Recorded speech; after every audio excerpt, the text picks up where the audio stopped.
Hello! How? How does it go? Hope y'all are doing good. It is a D&D day and I'm fucking stoked. We love a good D&D day.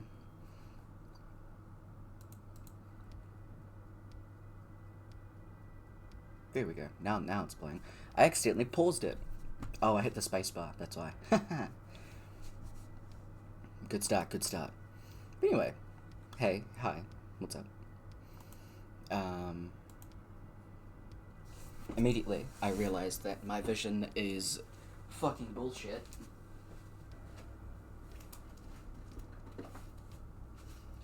So I shall retrieve my glasses.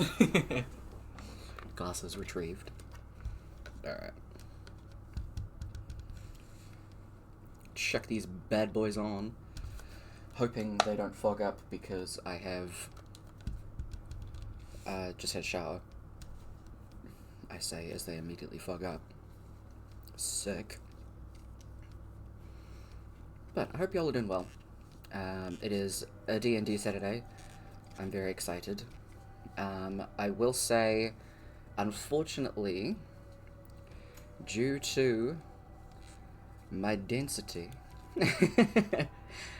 we have lost the last 3 episodes. Last 3 sessions. They are in the Twitch void, and as far as I am aware, there is no way to get them back. If there is a Twitch archive vault in which someone has the codes to, I would greatly appreciate that. I was doing so well keeping them all going up and everything. And then everything got busy. So, Lost to the World is the last 3 episodes. So, sorry about that.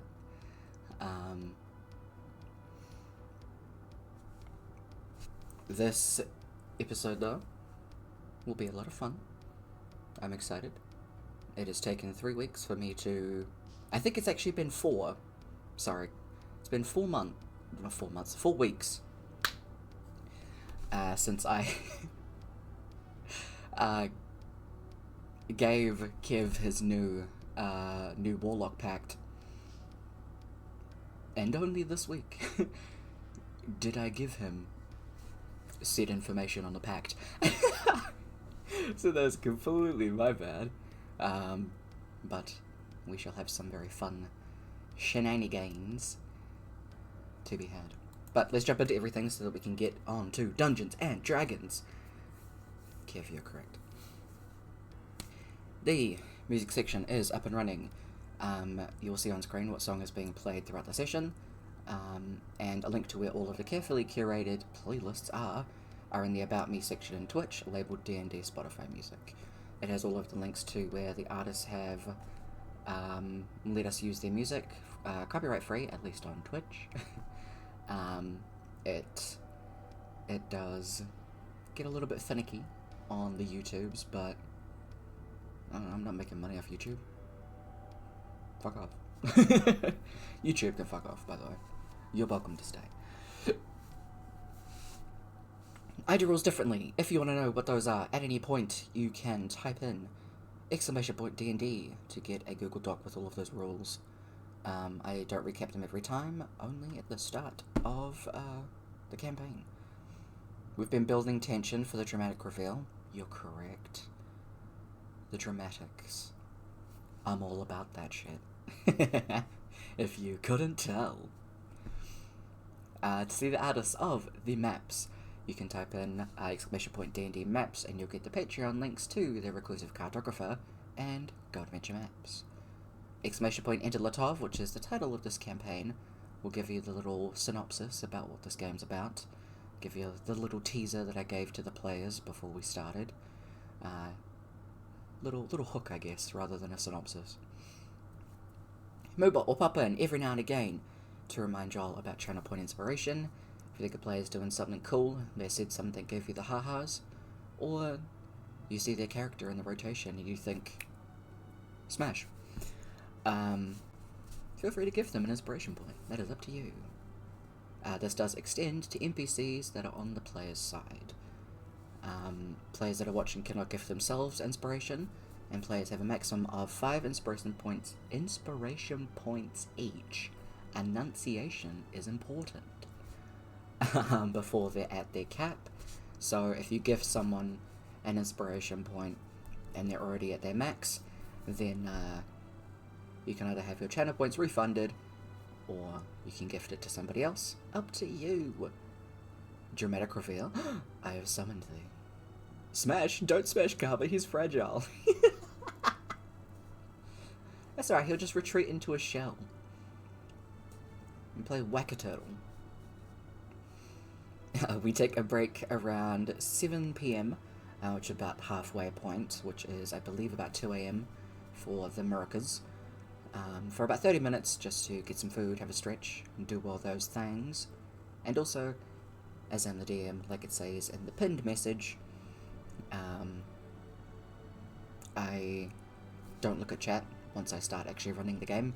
I leave it to my mods to keep y'all sussed, because I am already a scatterbrained golden retriever following a squirrel, and then getting distracted with every leaf that blows in a 5-foot vicinity. So I do need to pay attention to the players, and make sure that things run smoothly. As smooth as they can, with this lot. Much love. No, I've seriously been enjoying the fuck out of this campaign. It has been fantastic. So, without further ado, I knocked my everything off before I started. So now I need to reset.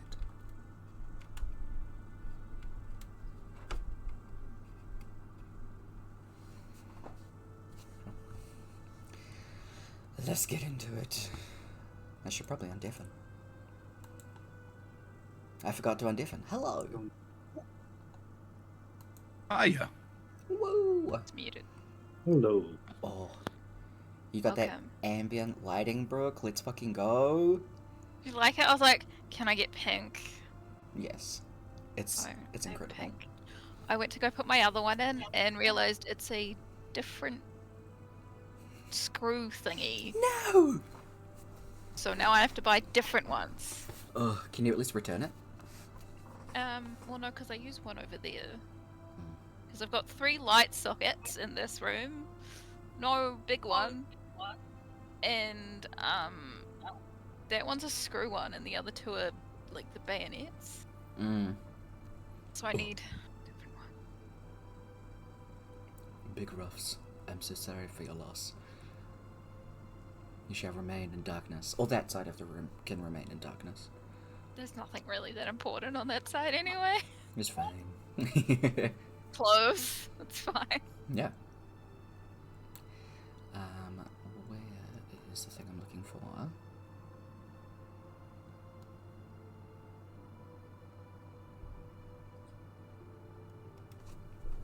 No, seriously, where's the thing that I'm looking for? Oh, I'm in that. Don't worry. Great start. So, starting off with the pre-session character question. The question being, how does your character respond to condescension? Is that how you say that? Condescension. Mm-hmm. To be Yes. condensed, no. Condescended to. Yes.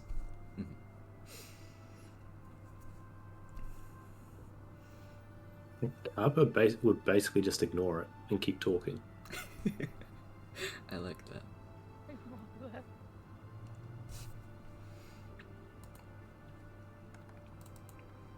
Let's not do this. More rock, do I see you giggling there? I mean, for the most part, it's fine. Like, he doesn't really like ranch, like ketchup and mustard and mayonnaise. That stuff's fine. You fucking... I that is such a rock answer, and I fucking adore that. But once he understands he's like being talked down to, Mhm. he knows he's not the smartest person in the world. I mean, right. And it kind of depends on who's doing it. Okay. Like if it's his friends, okay, yeah, no, they're teasing me, it's fine. Mm-hmm. If it's a stranger or adversary, oh yeah, Mm-hmm. Are they getting that's hit? just poor manners. Mm-hmm. They're getting towered over incredibly. Mm-hmm. Mm-hmm. I'm going to punch you now. Mm-hmm. Who's the small one now? He's talking down to who now? Exactly. Mm-hmm.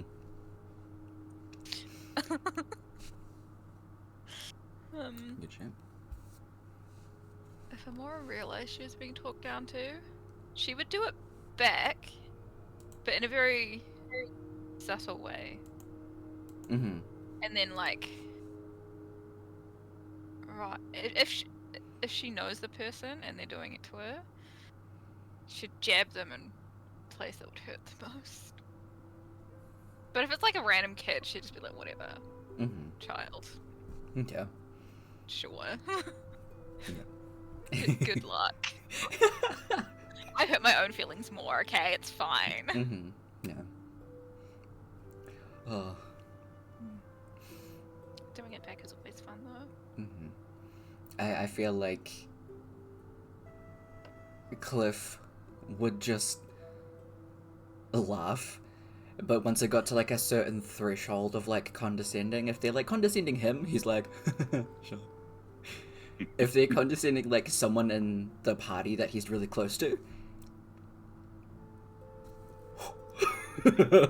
it's on. Depends on closeness of people. Yeah. River will tear you a new one. Wouldn't expect anything less. Mm-hmm. Light, I feel like would have a very similar way to Amora, where they would be like, "Oh, that's cute," and then just like dish it back, and then if they keep going, it'll kind of just be like poking a bear, or a very a very capable, magically capable clawed cat. Like, you want to clear? Okay, fine. You asked for it. Like, oh, you want to play that game? Maybe Amora will just turn it into a cat. Ooh. Mm-hmm. Literally. Yes, I love that. Turns into a bear and just pokes. Yes. It's like you use both of your wild shapes in that instance. At first you like turn into a cat where you just like start stalking up to them, and then in their face you turn into a bear. Right in the forehead. Mm-hmm. Absolutely. Very good answers. I liked it all. So, last session, session 55, the 24th of Crimson Rule, 999Z.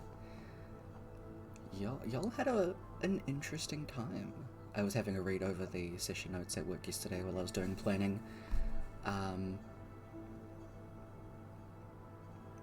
Ece, you do a fantastic job. I love reading session notes. It's so good.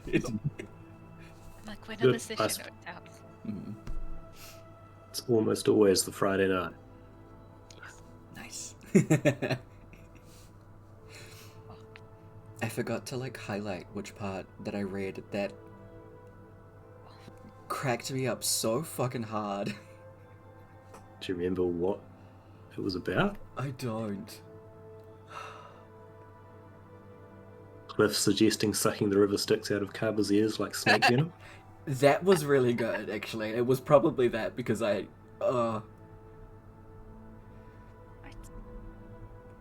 it's fucking incredible. I love that everyone rightfully bullied him about it because correct. Would you like to lose your memory too? Mm-hmm. way Sip to do sip. But overall, River gets lost in the library. Carver's got webs on the brain. And also the River Styx is running through his head? Question mark? So a very interesting time up in the old noggin of Carver. And yeah. It's Bobby. Bobney, correct. The lovely Bobney. Who I could make an on-screen thing for, but I'm just gonna say they're already up there because they're all you. Same difference. But it's about midday when you guys leave Claire's, and I believe one of the last things that you talked about was going to see Sesame. As Sesame and his wife Yves had a little bit of a similar thing regarding the River Styx with Sesame. So y'all were going to lead Kaba over to the Canalin Mage Tower. I just have a very random thought. Mm-hmm.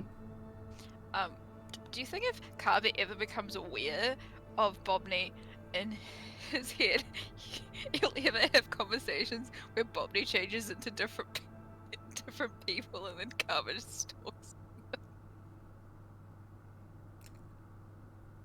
Just plays out like random conversations in his head with Bobney, but as that person. Mm-hmm. I mean, Carver has met Bobney, Mhm. just Bobney Doesn't didn't remember. have a name at the time. Yes. And yeah, Carver doesn't remember at the moment either. Mm-hmm. Yeah. Bobney has a name now. Bobney has a name now. Yeah. Because I think one of the very first, because you guys met Bobney, Kaba met Bobney, and Bobney was some random person that they had apparently seen, and then immediately turned into Kaba, and was like, "Hi, I'm you." As usual, Bobney style. Carver just kind of accepted it at the time as voice in his head, so he did meet Bobney but didn't realize he was a different person. Yeah. The conscious is Bobney. Carver's morality system is just Bobney. I don't think anybody wants that. That seems very, unsure. It switches on a dime, literally. That could explain a few things. Hey, there we go. We have some Carver context. I love it. Carver text. Yes, Carver text. We're coming up with all the words. So you'll head over to the Mage Tower, where Sesame and Yves are.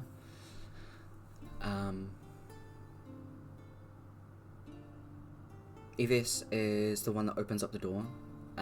The Veldican woman, blue skin, bald head, who lets you guys in.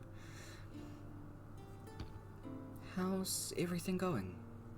It's been at least a few days since we last spoke. A week or so, I think.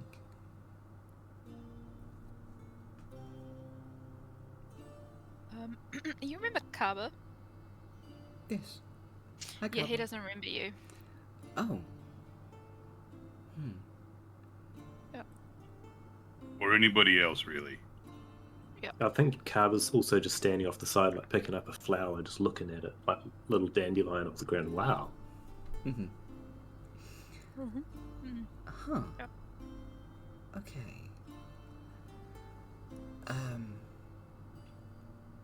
He's got the sticks in his brain. Oh. Come in.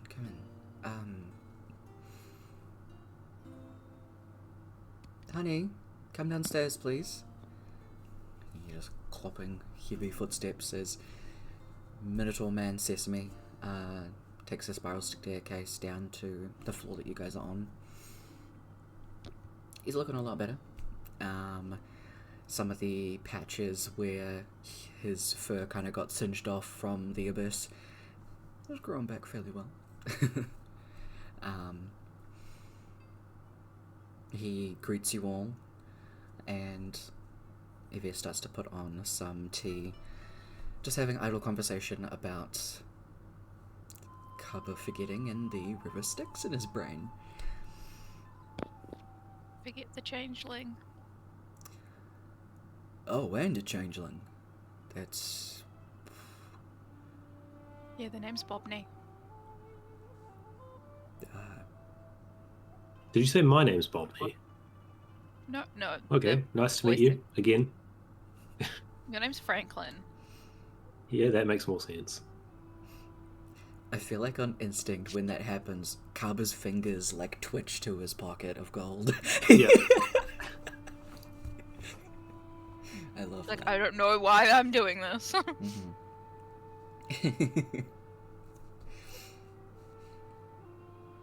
Well, not exactly something I've encountered before.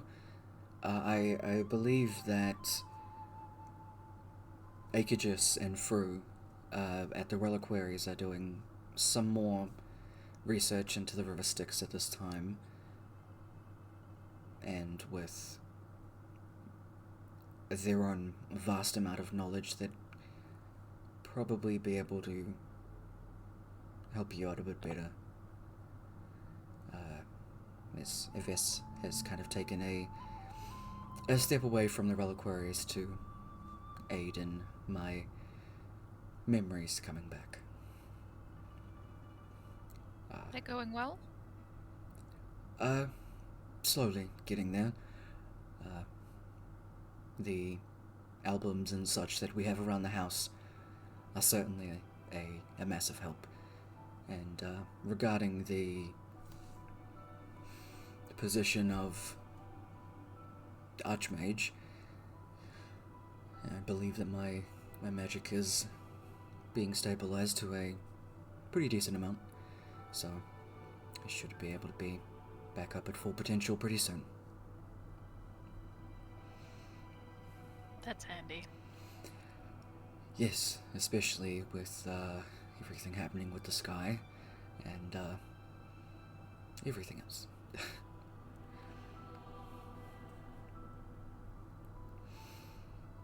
Yep. What about the sky for a second?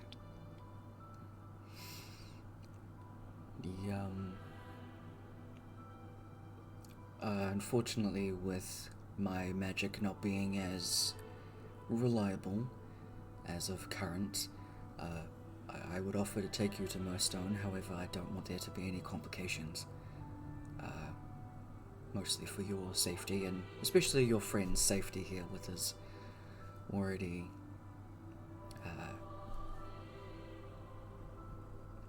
magic-induced incident. I did not spill that cup of tea. That was someone else's magic hand. Snaps his fingers and the prestidigitates. Luckily, his cantrips come a lot easier. his magic's on the fritz again.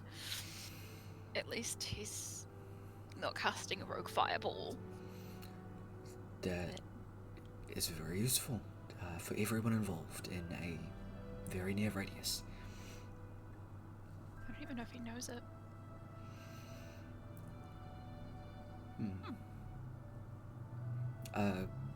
Kaba, have you had a chance to look over your spellbook? What's a spell book? It's a book of spells. Okay. Cool. What's a spell do? Sesame kind of holds out his hand and a little orb of light pops up, and then another orb of light as he just casts dancing lights. And just kind of has a couple floating around. Ooh. How do I do that?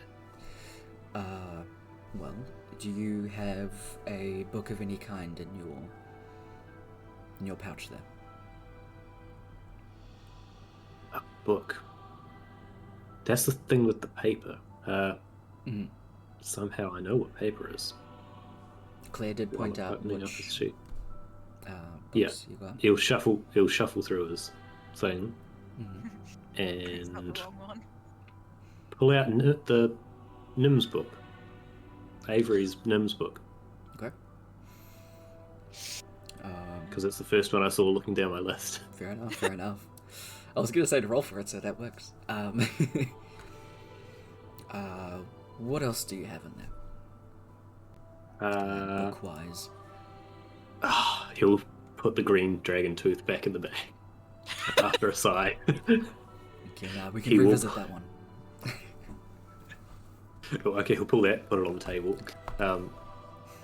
He'll pull out a spell book, but it's completely empty.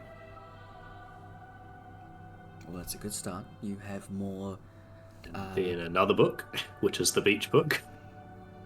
And then finally enact his actual spell book. We'll kind of like flip through the empty one. Well, you have an abundance of pages to learn new spells and such. Flips through the beach book.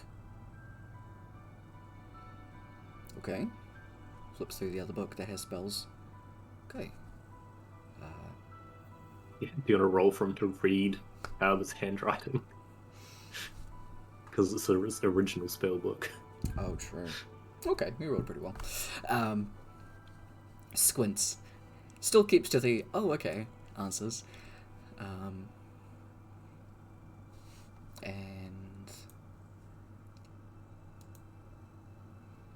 I'll say... Ece, can you roll me a d6 and call odds or evens? Evens. Alright, go for it. Okay. I've wasted all of my natural 20s for the night.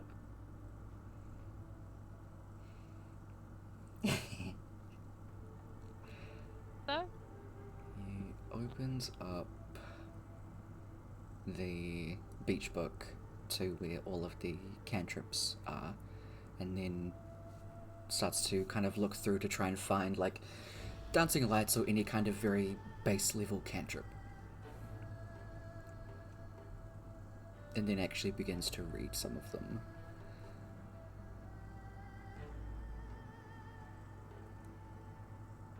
Oh.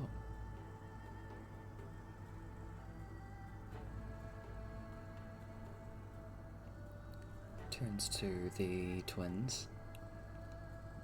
Are you aware of how this book came to be in Garber's possession? The one we dug up at a beach walk.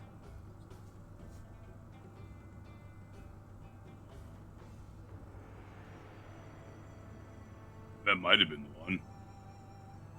I think we dug it up at, well, it was dug up on Tottenham Beach. Hmm. It was in the book. What was that, sorry? It was in the book. What's in the book?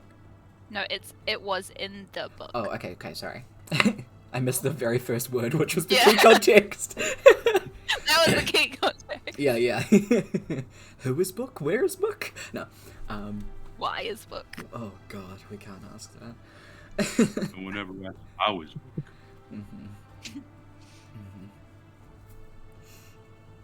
And I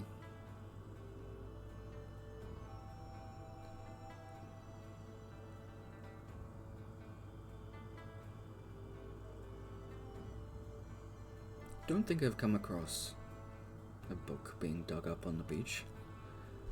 It's very peculiar.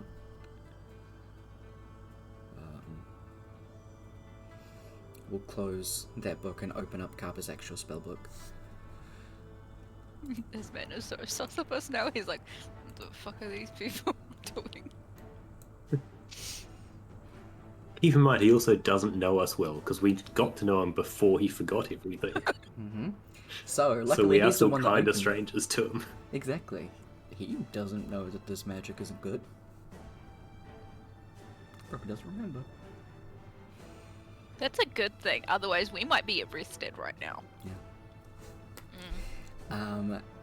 He will open up your book and show you how to do prestidigitation. It's one of the ones that he just did. He'll take up like some sugar cubes that are on the table, kind of crush one up and sprinkle it all onto the table, and then show you how to do the spell, how to say the spell components. The Spock, yeah. Yeah. All of that stuff, and kind of like a very neat half of the sugar on the table just kind of gets swept away. Give it a go. I will spend the next 5 to 10 minutes figuring out what to do, hand movements, exact words. Yeah, absolutely. I'll say make a intelligence check with advantage. You've been shown how to do this, you're taking your time.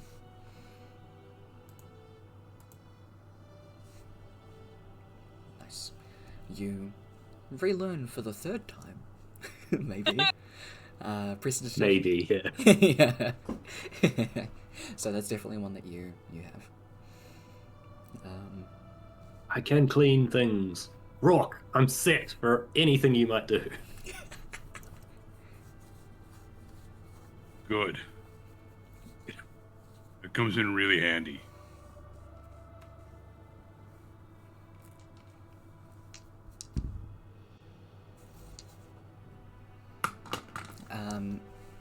Can I get your passive perceptions, please? Uh, 10. oh, my sheet's open.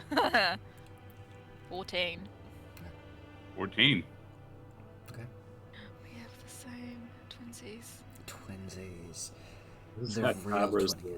making weird people's hands. You guys have noticed.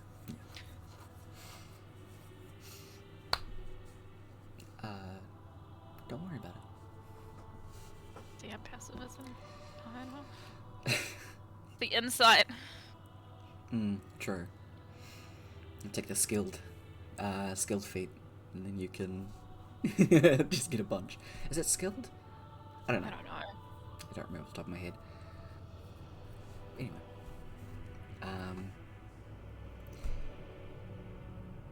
Yves comes back, and has like a couple of little like scone thingies.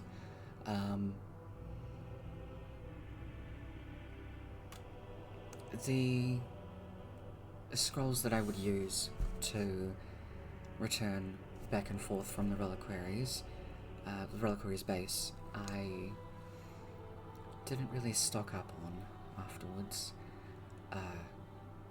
So unfortunately I don't have a fast travel way to get there either. So if you do wish to go over to Moorstone to seek their aid, you would most likely have to go by boat. I do apologize for the inconvenience. I'm sure they'll be more than capable of bringing you back here, or even back to Kinallen itself. However, it's not quite in my capabilities at this time. I do apologize again. Kat, do you want to go on your first ever boat ride? What, the boat? Sounds great. Yeah, let's go. I don't care what a boat is. Let's just go. Sounds like we're going on a boat. It's Does a it good eat chance. Is anything? Cliff Do we still need to? with us? Do we Cliff need is- to pack like feed for the boat? Do we? The boat feeds you. Oh, the boat feeds us. That's even Yeah. better. Cliff, let's go find a boat right now. Starts pulling on Cliff's hand. Cliff's just like nodding. He's excited. Because River's doing retcon on Light. Light is Yep. shrug. Yeah. Yep. Um, But no. We should probably follow them. best of luck with your adventures further. Good luck with your memory recovery. It's been going well, but thank you. He just gives you a thumbs up.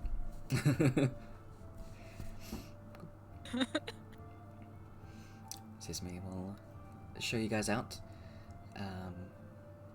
passing the books that were on the table and the dragon tooth back to Amora to give to Kappa.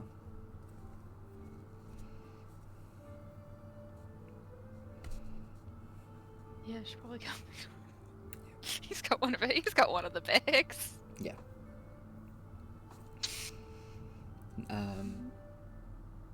You go find a boat. It's great. Do we want a fancy boat? It's fucking I feel like we have the money for a fancy boat if we felt like it. You're just gonna buy a boat instead of like. No, like I mean like. Okay. No, I meant like go on a boat, but like first class boat. Okay. You know what I mean? I understand now. I don't think we can afford to buy a boat left. That's and what I then thought keep you a meant. boat. I was like, do No. you have the money? Damn. No. I want to I mean, we had style. we had a right? bunch. You did. We did. Oh no, that's a bunch of it. Mhm. And luckily, Cup will never know. We'll never know. He didn't even know when he did have his memories. True. We didn't. Yeah, we didn't say. I think you guys sold off all the gems and basically used up all that money before you'd even let Carver know it existed. He got a chisel out of it. True. A very nice Hey, job. it was a really nice. Very nice chisel. Very nice, Jill. For a carpenter that doesn't actually use chisels. We didn't know. Yeah, were For a like, carpenter what's that doesn't know he's a It carpenter. was a right nice now. attempt. Yeah. The carpenter is more Maybe of a one blacksmith day at the he'll moment. use it. Who knows? It's a +1. Yeah. Maybe you kill someone with it. Hey, why not? At the Desperate moment, quite times. likely. Yeah. Desperate times. Mm-hmm. Okay. So you guys have to travel over to Stratford. You can take a horse and cart. That's the one thing I don't have open. Give me that, please. Stratford. I thought we were gonna. Oh wait, Because that's the There. place with the port. that's what. Yeah. Wait, how long did it take to get there?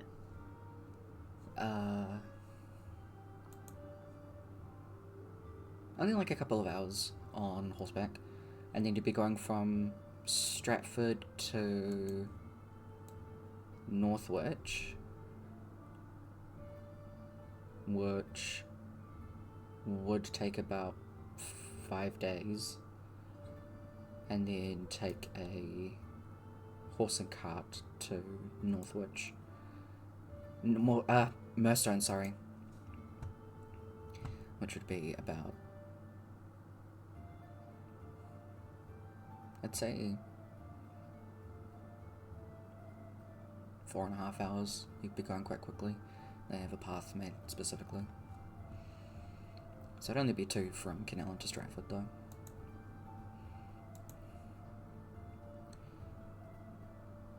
So you horse and cart for a couple of hours will be 2 silver and 5 copper. Overall, not for each of you. That's pretty cheap. If you're taking a fancy ship, not a cargo ship as such, then it'll be 2 gold per person. We'll pay that. How many of us are there? 4. 4. So 4. 8. 8 gold. I'll pay that. Because it was my idea. Yeah. Okay. Did we tell River or Light where we're going, or did we just abandon River like Light abandoned her at the library? Because that would be hilarious. No, River's on a mission. Yeah, so if like we leave and then later on she like radios in with the stones, like I found out what lights up doing, like, yeah, we're not on the cons. Yeah. I I mean, need you Rook to can meet me always. right now. I mean, Rook can always use the stone first, and be like, "Hey, we're going to Mirth Stone,"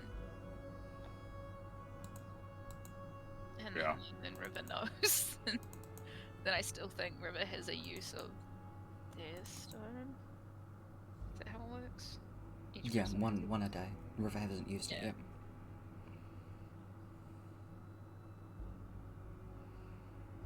So that's an option, or we can just not tell River. And then River's like, "Hey guys," and we're like, Carver's not going to remember to, so that's on you guys. Yeah. I feel like Rourke would remember too. He's probably still scared enough of River to be like, We're gonna fill her in. "Yeah." I can already feel that look. That's what we do. I don't want that look. Yeah. Nah, that's a good call, buddy. Yeah. Pull out the stone. Hey River, we are gonna go check out another place. We gotta take a boat. Talk to you later, bye. I like how you didn't say the place. That's because I forgot. Okay, honesty. I'm just gonna be like, "What?" Cool. Thanks for the heads up. Let me know where you're going tomorrow.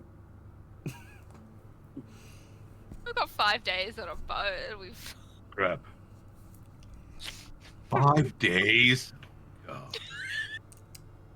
I forget. Rook hates boats, doesn't he? Mhm. Rook, yeah. Nothing to do. There is if you want to go swimming with the sharks. I mean, I might. Could go like Or did what is it? Bungee jumping, except you dive off the back of the boat. You won't Ooh, bounce back that- up. Is that how the boat feeds you? That sounds interesting, especially if you have to do it every day. Not quite, but it's potentially how you feed the ecosystem. Unless you're really good at it, then you're fine. Oh, dude, like, what if we, like, get spears, right? Yeah. And we wait till we see fish below us. I Dive haven't in. been spearfishing it so long. Okay. Then you get to stay in the water. Mhm. We could use a rope. No. Then you'll be staying in the water.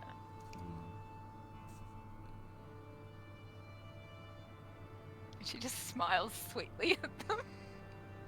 But, like, we're just trying to help out. Like, going fishing. Can You're I not dip helping to the my fish.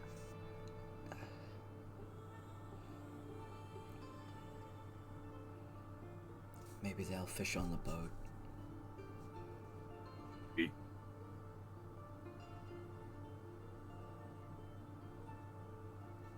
What if it's a fish that's attacking us?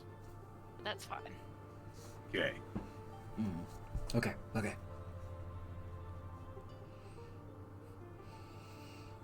You won't dive into the water unless it's completely necessary. Like we're saving somebody's life. Exactly. Hey, Kaba, can you swim? Be fair, I tripped.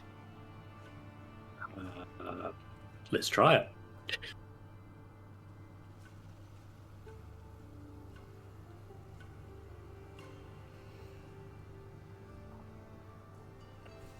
Clifford's gonna shove you into the water.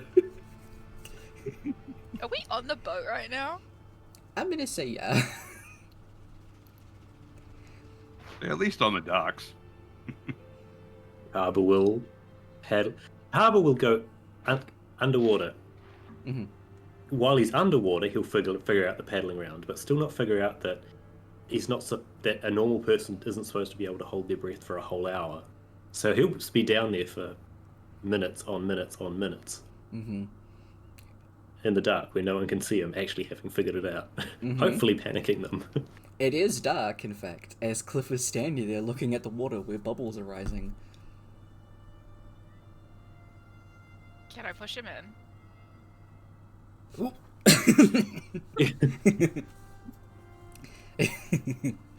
There's a splash above you, Kaba, as there's now a bird in the water. I will swim up and save Cliff. This is necessary. We have made a discovery.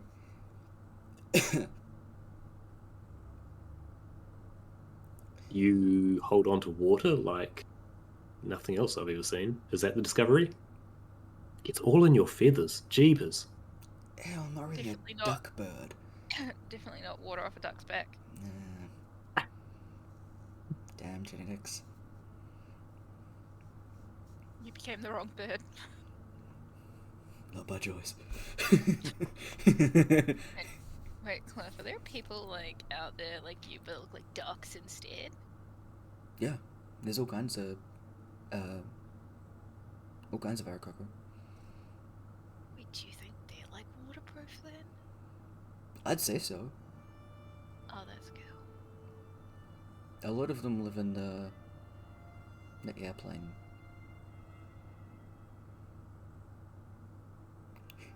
How did I know you were gonna do that? Cliff doesn't know what an airplane is.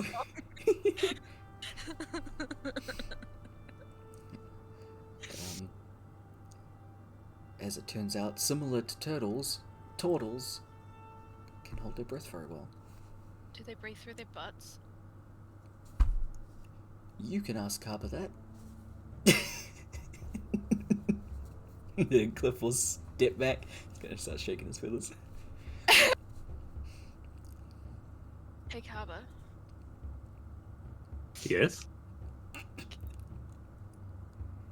wondered, since you're very similar to a turtle, can you breathe through your butt? What's a turtle? What's a butt? Amora will turn into a turtle. Okay.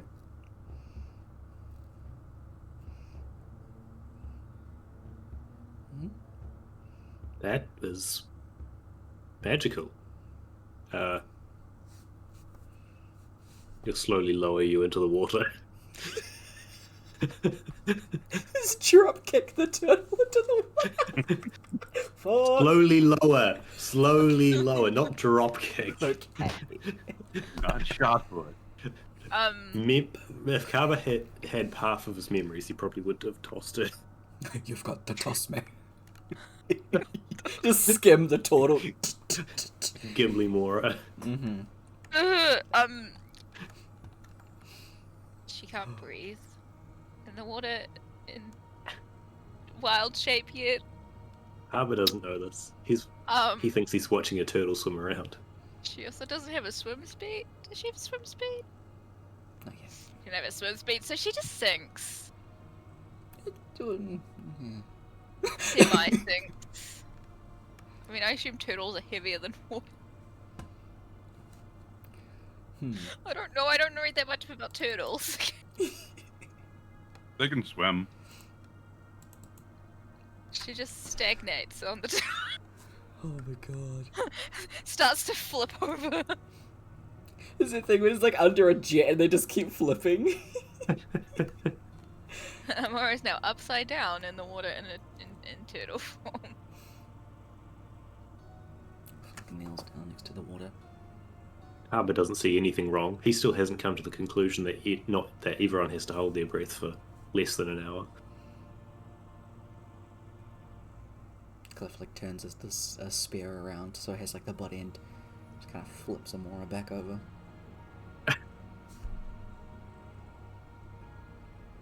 Is this Goes turtle thing current. supposed to be a game?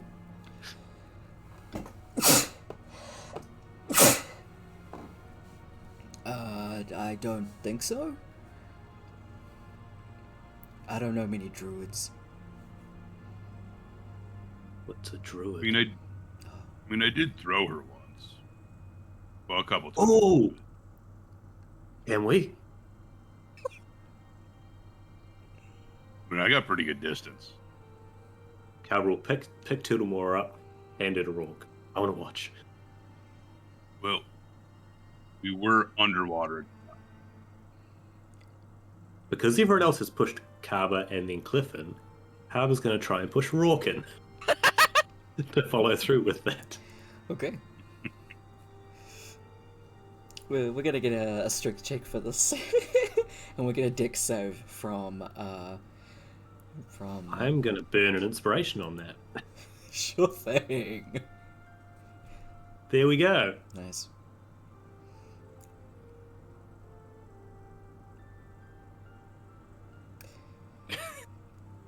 Rock is now in the water. Right, you're underwater. Also.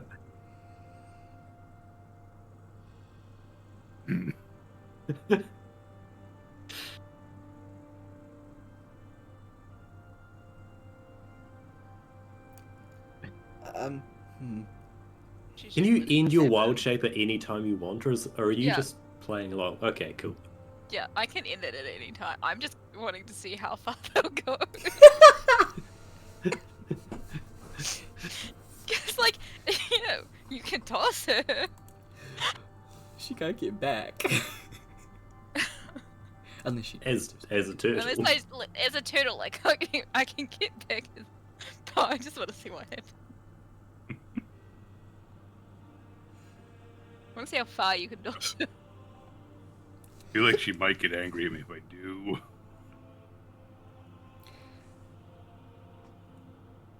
But What I you mean. said you could. I mean, sounds like you've got a record to beat.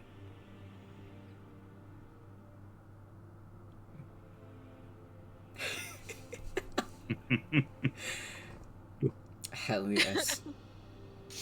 Alright, make a... What would this be? I'm gonna say an athletics check.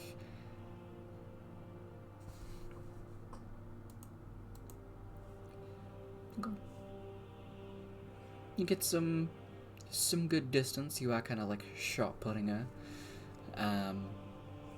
More, you do a couple of skips on the top of the water. Getting like a fair distance away. I'd say you probably get like...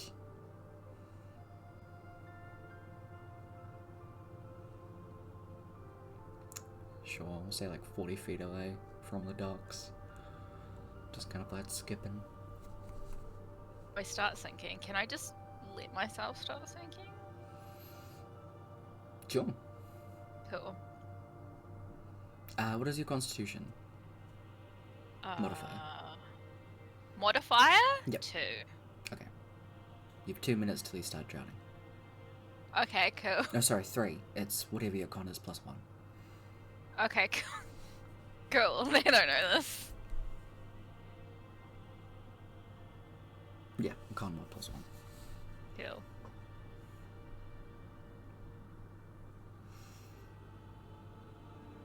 So, That was a good throw. yeah. Well done. Oh, thanks. I mean, I couldn't really, like... I could do better. You're saying I feel like I could do better. you're saying we should fetch her and go for another one. That sounds like what you're saying. That'll And, be up to her. Okay, so we're just going to wait for her to reply to this idea. Can you guys see her? It's kind of dark Color. out there. What color is the water? It's nighttime. Oh, great! So they can't see me. No one has dark Cool. vision. Nice. I'm gonna let myself sink. Go. For about, I don't know, till I'm like further enough under that they won't be able to see me, transform back and then start swimming back to them, but trying to... How fast can I swim in 40? Can I get 40 feet underwater in less than 3 minutes? I mean, I'd say Think so. so.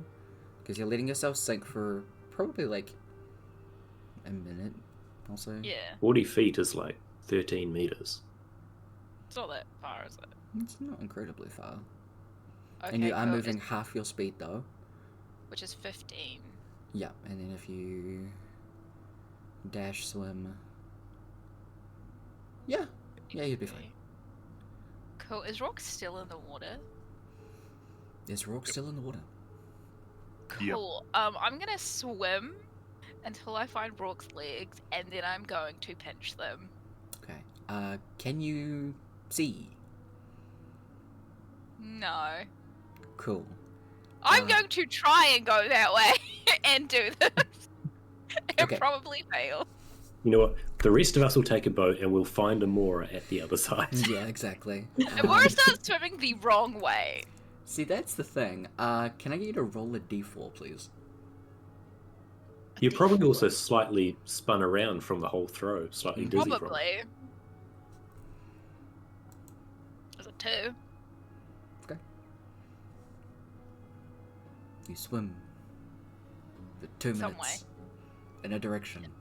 Mm-hmm. You're running out of air. You start swimming up. I miss having dark vision. Okay. Yeah, now we gotta do some math. So you were trying to get back, because you don't know how far you went out. No. So you are using the entirety of the 2 minutes to swim in direction chosen, correct? Yes. Yeah. Alright. Dashing, that's 30 feet. In, yes, the wrong direction. No. 600 feet, Yeah. which is about 200 meters.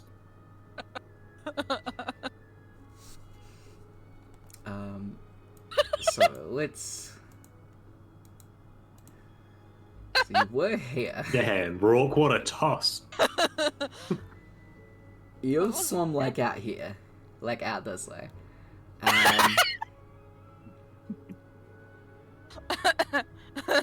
With current...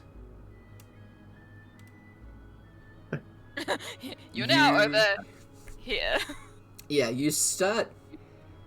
It's cold. You rise above the water. I'm also in my full outfit. You are... Heavy. Mm-hmm. You are. You can see the city lights in the distance.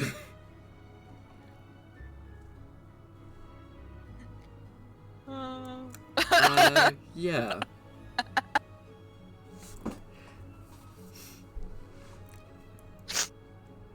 Yeah, they're like, where the fuck is she? Yeah, it's now been like a good few minutes. Harbour still doesn't see a problem. Mm. Cliff is just kind of like sitting on the docks, like kicking his feet into the water.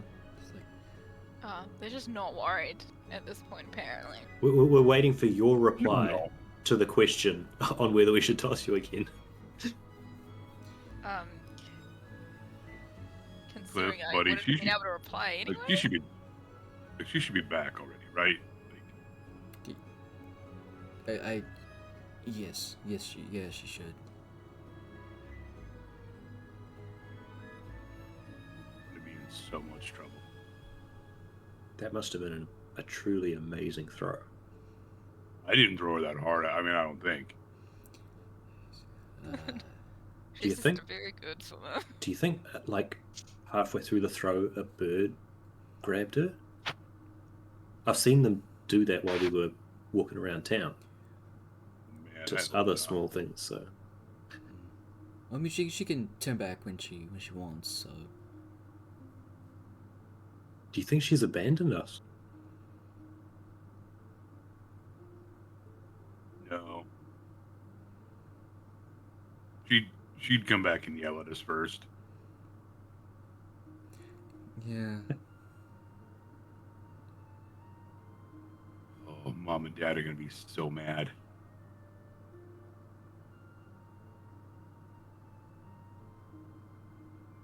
I mean, if your parents don't kill us, River will.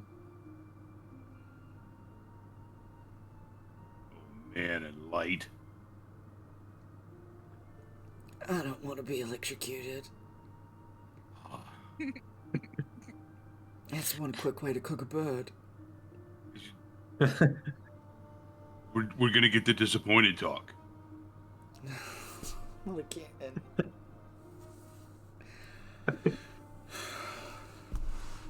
Well, if you're going to get cooked, at least you're already pre-salted.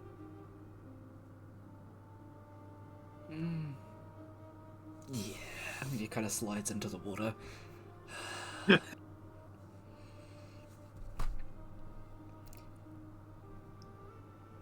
Also one Right. way, go the other. Split up. Does this What mean if you, we like, go find her? You like fly? Please Does hold. Cliff have dark vision? No. And Carver doesn't have spell. Carver has the book. Oh, you have. Did you I give have the Carver back his books. book? I don't know if You- I gave you back the books yet. You've got the books. Carver doesn't even know you can cast dark vision. Amora's just on her back, trying not to like use all her energy. Already ripped off her headdress because that was just bringing her down, and she's just singing a little sea shanty. Yep. Dressed in all black in the All middle black. of a dark ocean. Yeah, just singing a little sea shanty, and this is how the tales of sirens came to be. Yep, it is now. Cliff Even will... where she's And gonna it sing it in a attracts us. different language. Ooh, which one? How many do I have? 1, 2, 3, 4, 5, 6, 7. Let me roll a d7 and let you know. Alright. Wait, no, a d6 and we'll take out common. Okay. 5. 1, 2, 3, 4, 5. In giant. Alright. It's in giant. Nice. Which makes sense because Rourke and Amora grew up singing sea shanties, so why wouldn't Yeah. she be singing it in giant? Cliff can fly, so he'll fly a little bit above the water and just kind of do a little lap around. He can't see. What if I give him pickles? Yes. Right, he can hold out pickles as he's flying around. Surprised no one just alerted someone at the docks. They're loading up a rich person ship. They're not worried about the buffoons on the side. I mean, surely there's like a dock master? Yeah. They'd know what to do. I was gonna say deck master. Mm-hmm. Obviously decided against that one. Fair enough.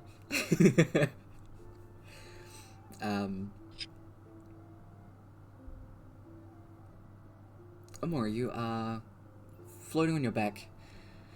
The sound of the ocean waves just kind of like rocking you, and pretty much all you can hear is the sound of the ocean. And you're looking up at the voided sky that has the little fragments, excuse me, on it. You do see that some of them have begun to, like crack, and there are like small parts of some coming off. There are still like relatively decent sized gaps in the sky from where some like entire pieces have just fell and broken. So there are actual gaps in the sky.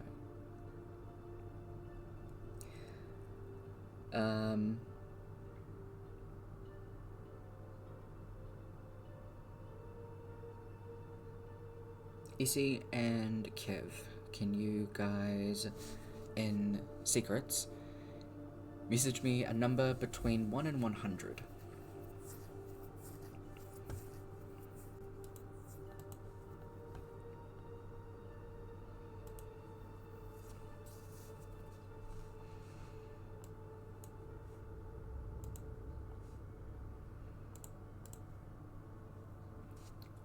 Brooke, can you roll Yes. a D100? You want me to roll a D100? Correct. Okay, here you go. 17. Okay.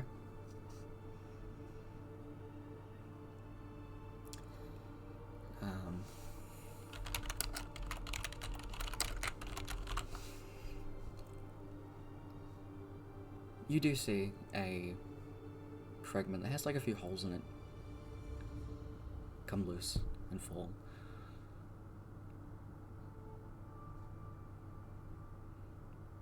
Then you see like the shimmering of a light getting closer and closer to you as you singing in giant, Cliff flies along, and suddenly there is a googly-eyed orb staring down at you. Found you. Damn, that was a good throw. He didn't throw me this far. I swam the wrong way.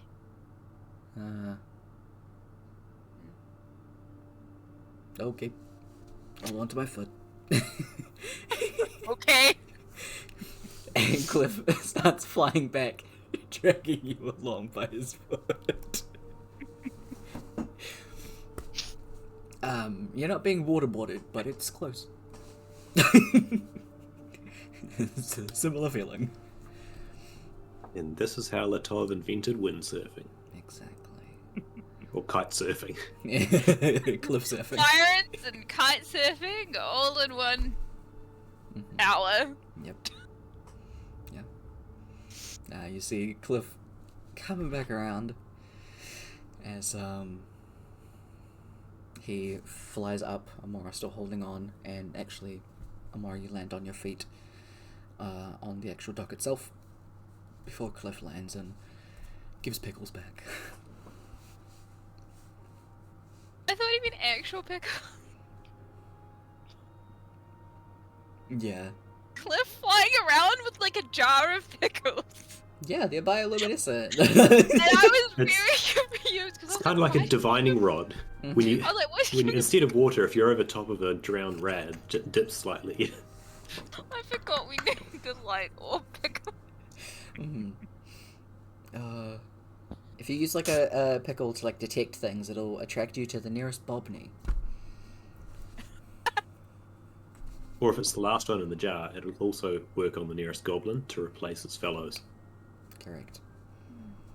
No pickle gets left behind. You're not allowed. It's bad luck to have one pickle left on the jar. Exactly. If you really want to insult someone, you just give them a jar of pickles with just one pickle. If you want to be even worse, you get rid of all the pickle juice first as well. The ultimate insult in goblin society. Oh my If you God, want to make yes. it worse, you wrap it so they can't tell. Yeah. Beautiful. And terrible. Good job, guys. I love this world Terrible building stuff. people. I love it. I should be writing this down. I'm sorry.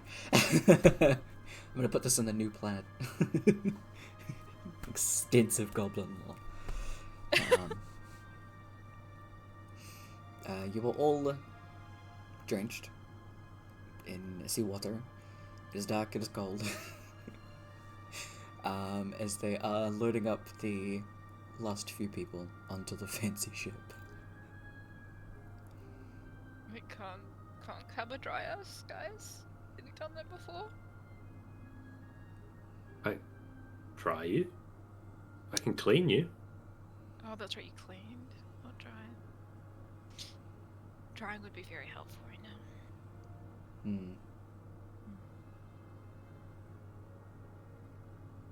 Hold on. And Cliff gets like on all fours and shakes his feathers out. And then gets dizzy and lands on his ass. That's very helpful, Cliff. Yep. You might even become the butt of all jokes. New feather in his cap.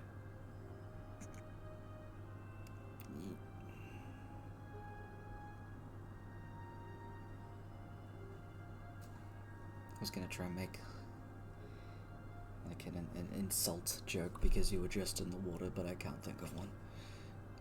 I was actually going to say, isn't that how goblin pickle stuff got the word? We got the word insult. This came out of insult. Maybe we should tell them. I'm fairly sure the goblins know. I wonder if How Kaz the- ever made sea cucumbers a thing. Sea cucumber pickles. Does that make this Kaz fellow an underwater goblin? No, he's a triton. Is that a variant goblin? It's a water goblin. I don't believe so. Makes sense. Carver is like, going to if believe we- Cliff. If we ever see him again, please, to his face, call him an underwater goblin. You got it. That's You'll have to point out who it is, of course. Mm-hmm. Yeah, of course. I'll be like, Carver, this is Kaz. Kaz, this is not Carver. I'm waiting for you to... whenever you come across someone you don't like now, you call them Kaz, and Carver will go up and call them a water goblin. There's so many people named Kaz. Wow. Yeah. No, it's a title we give people when we don't like them. Mm-hmm. It is now. I love it. I love it. Okay. You are also standing on the side of the dock. Are you gonna dry off and take the next ship out in the morning, or are you gonna try and get on this boat?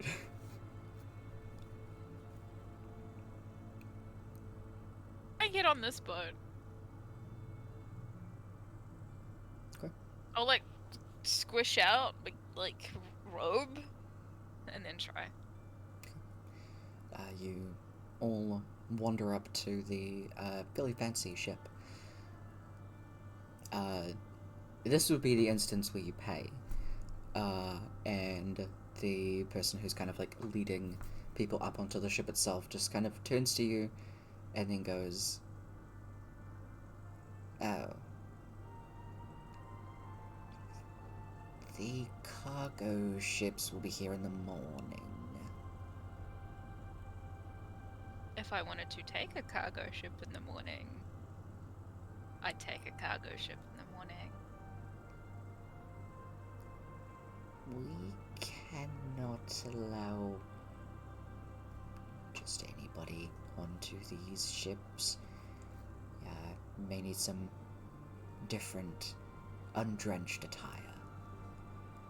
Yeah, we plan on changing on board. It will be 4 gold for each of you, please. Tyler, do we know what the price is beforehand?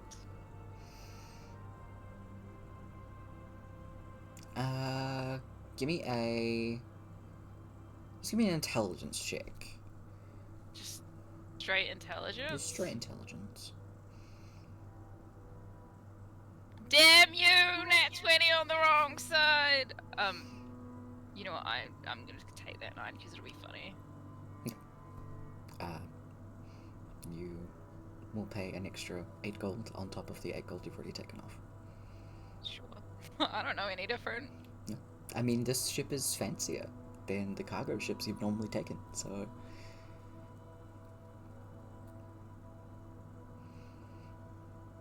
They let you on board after you pay that.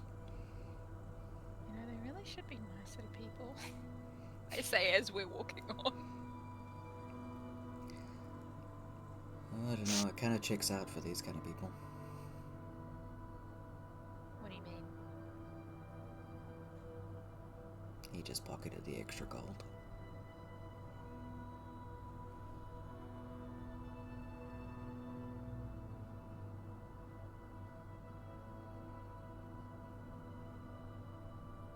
You know, I like to say that stealing is wrong. But you think we can get that back? When I was earlier today, the lady in the blacksmith said they're quite good at stealing.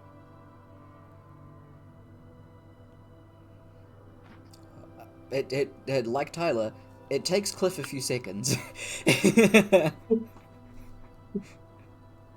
Should I not have been there this morning? Different type of stealing. Different type of stealing. One's frowned upon.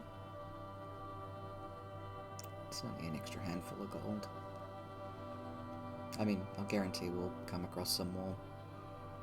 I'm going to be so nice and a little bit bitchy to that person for the rest of our time on this boat.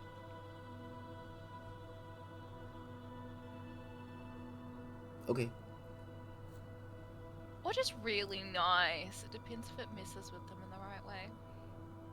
Ooh, just be like overly nice so that they feel terrible. Exactly. Ah. Okay.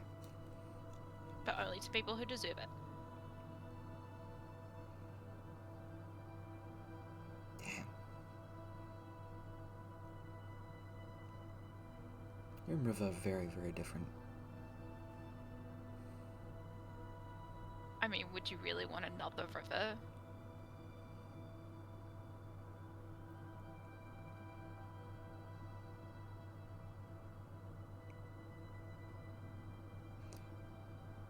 Because I am concerned that she may find out about this answer, I will say I don't know.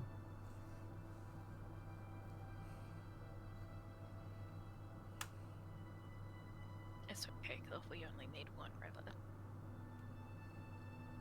Yeah. Cool.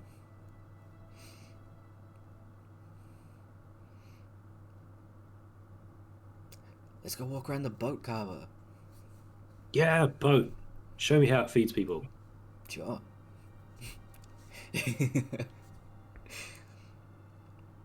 Cliff will show you to the buffet. But we'll enjoy it thoroughly. Absolutely. Cliff very poignantly doesn't go and dry himself off. He just walks through the very fancy ship, dripping water everywhere. You do get several glares from patrons, but Cliff just smiles so sweetly at them.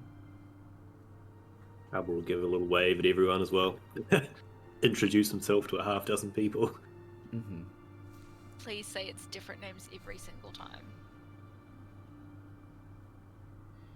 He uses a few different names because he's not sure what his own name is at the moment. Mm-hmm. From Cousin Cool to Franklin. Carver to Franklin to there was one I heard earlier as well, which I can't remember. Mm-hmm. Fritz. Yeah. I like to think that Cliff is going through and being like, so these are called potatoes, and then the next person Carver sees is like, hi, I'm potatoes. Oh wait, hang on a minute. No, I was peas. Sorry. Yeah, that's a potato. Hi, I'm peas. Yeah. Exactly. I love it. Hell yeah. So much to learn in this place. How do you do it? Hey, we got plenty of time. Plenty of time. We got 5 days. Anyway, look at this. 5 days of potatoes? I'm Stacks okay with that. stuff up, squishes it into like a weird little sandwich with some pieces of bread. This will be your empire, and hands you the stacked sandwich. I am a king! And new chop. Hell yes, hell yes. Cool. Hey, Tiny, thank you for the raid. Hope you're doing well. Thank you for banning that, Kev.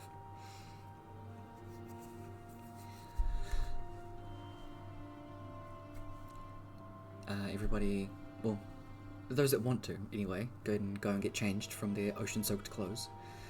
And can spend the rest of your time, for the night at least, it's already pretty late, heading on over to Northwich.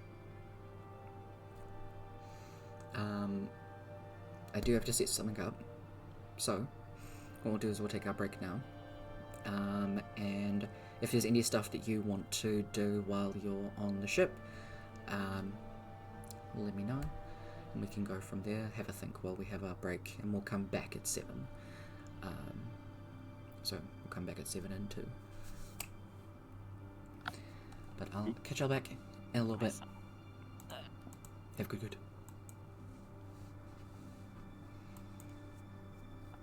Okay, we will be back in a little bit. We're just going to take our break now.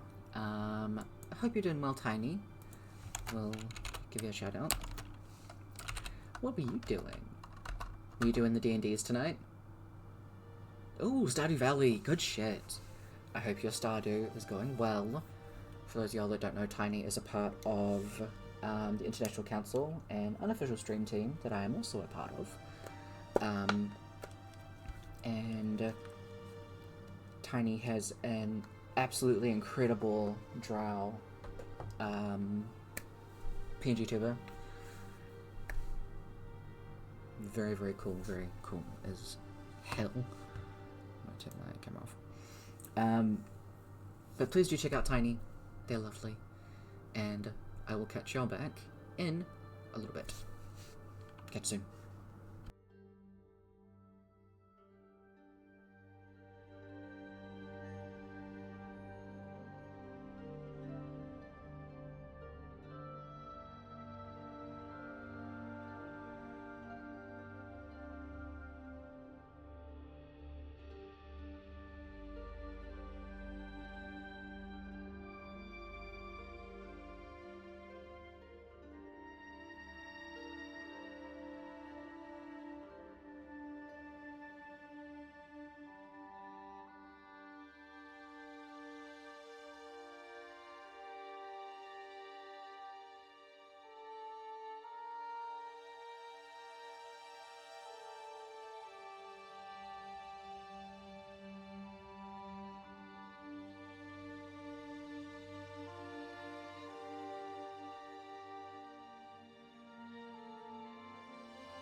Alright, and we're back.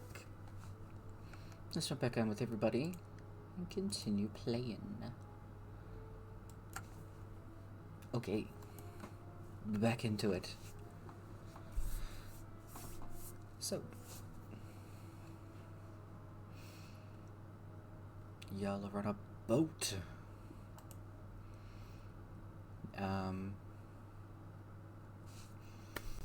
Kaba. You are going around, trying to help out during the trip, and trying to learn some sailing. It is not that easy to do on this ship in particular. Everyone who is kind of in like the captain's deck area, who is actually like steering the ship, are reluctant to let you into that, like, those quarters. That's right. I think he's more of like finding someone that looks as though they work on the place and just pointing at things and asking, what does that thing do? Okay. You do manage to find someone, and they just kind of like give you a guide around the ship. You even get to go like below deck and see like the engine room and stuff like that, because this guy's like, he's asking some questions. You seem to find someone that's seriously into boats. Good. So yeah, you get a like info dump of like lore about boats, how the last boat of this make sank. Yeah, you get all the deep lore. Deep lore. Yep, exactly. You get to see some of the like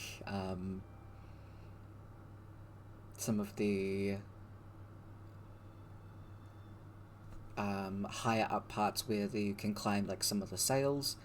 There is like a kind of like a crow's nest area at the top where someone is kind of like generally looking out. They learnt from last time, so they have someone up there now. And so it's a lot of that stuff while you're up high having a look out over the water. This person just kind of like points out to stuff, general kind of like land masses. You learn about tides, currents, how and I don't know this stuff, but like there's something about the wave knots, and I believe that's a thing. That's close enough. Yeah. Yeah, sure. I'm a pro, can you tell? You are the king sailor. Absolutely. But yeah, they definitely give you all of the info. Right. Just what he was after. Exactly. And that like deep dive tour of the ship takes like the first 2 days. Like you go in detail. For the remaining 3, how so are you helping out around the ship? Because these are a bunch of pompous rich people. It's more of like he doesn't care about the rich people so much as just the crew. If he can see them carrying boxes, he'll jump to. Yeah, absolutely. They are basically just make friends with the crew as they work, sort of thing. nice. He's decided on these 5 days he's gonna be a sailor, so All right. anything he can do to just do that. I love it. I'll say give me like a charisma check. Just straight up charisma.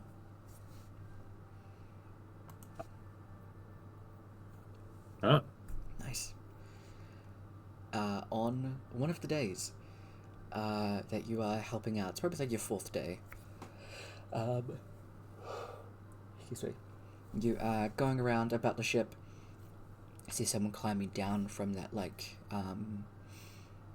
the crow's nest. You can see as they're kind of wandering around, they spot you. They've seen you helping out around fairly often. They just walk straight up to you. Hey, I'm not too sure where the next guy is that's meant to be taking over watch, so do you mind going and keeping scout up there? Yeah, sure. Not a problem. Sweet. Climb straight on up. You see all of like the binoculars and spyglasses, not binoculars. Same diff. Yep. I mean, to people not from a boat. Yeah, it's all the same thing. Yeah. He will do so. He will follow his task extremely seriously. Absolutely. You can see there is a sending stone that is connected to a part that's kind of like a mother hub board that connects to somewhere. And aside from that, there are just other like little buttons that are actually on this kind of like panel. That's what it's called. Panel.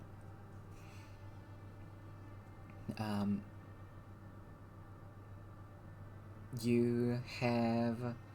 So give me a perception or intelligence check. It's up to you. I'm not touching perception. Fair enough. While you've been wandering around and helping out, you've seen kind of these little flags that are along this, like, outside of this little, like, nest up here. And every now and again you'll notice, like, a very brightly coloured flag just kind of pop up from one of the sides and then wave in the wind, and then eventually it'll, like, pop back down. Based on where these little buttons are, you imagine that's what that does. Just kind of general navigation from up high in case of who knows what.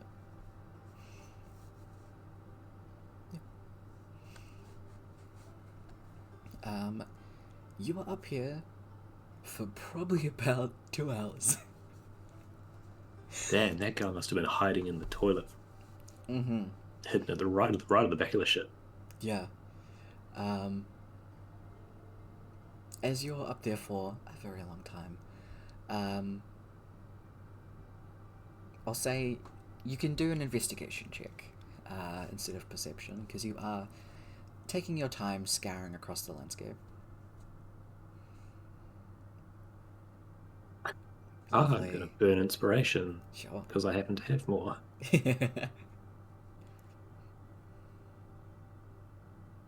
Better.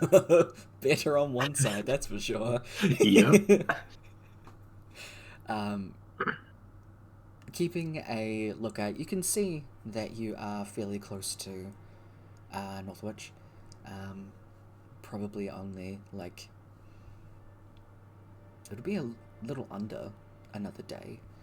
So you'll be arriving earlier, and from this point of view, kind of having a scout around, you can see there are, like, a couple of little, like, bobbing heads that are out in the water.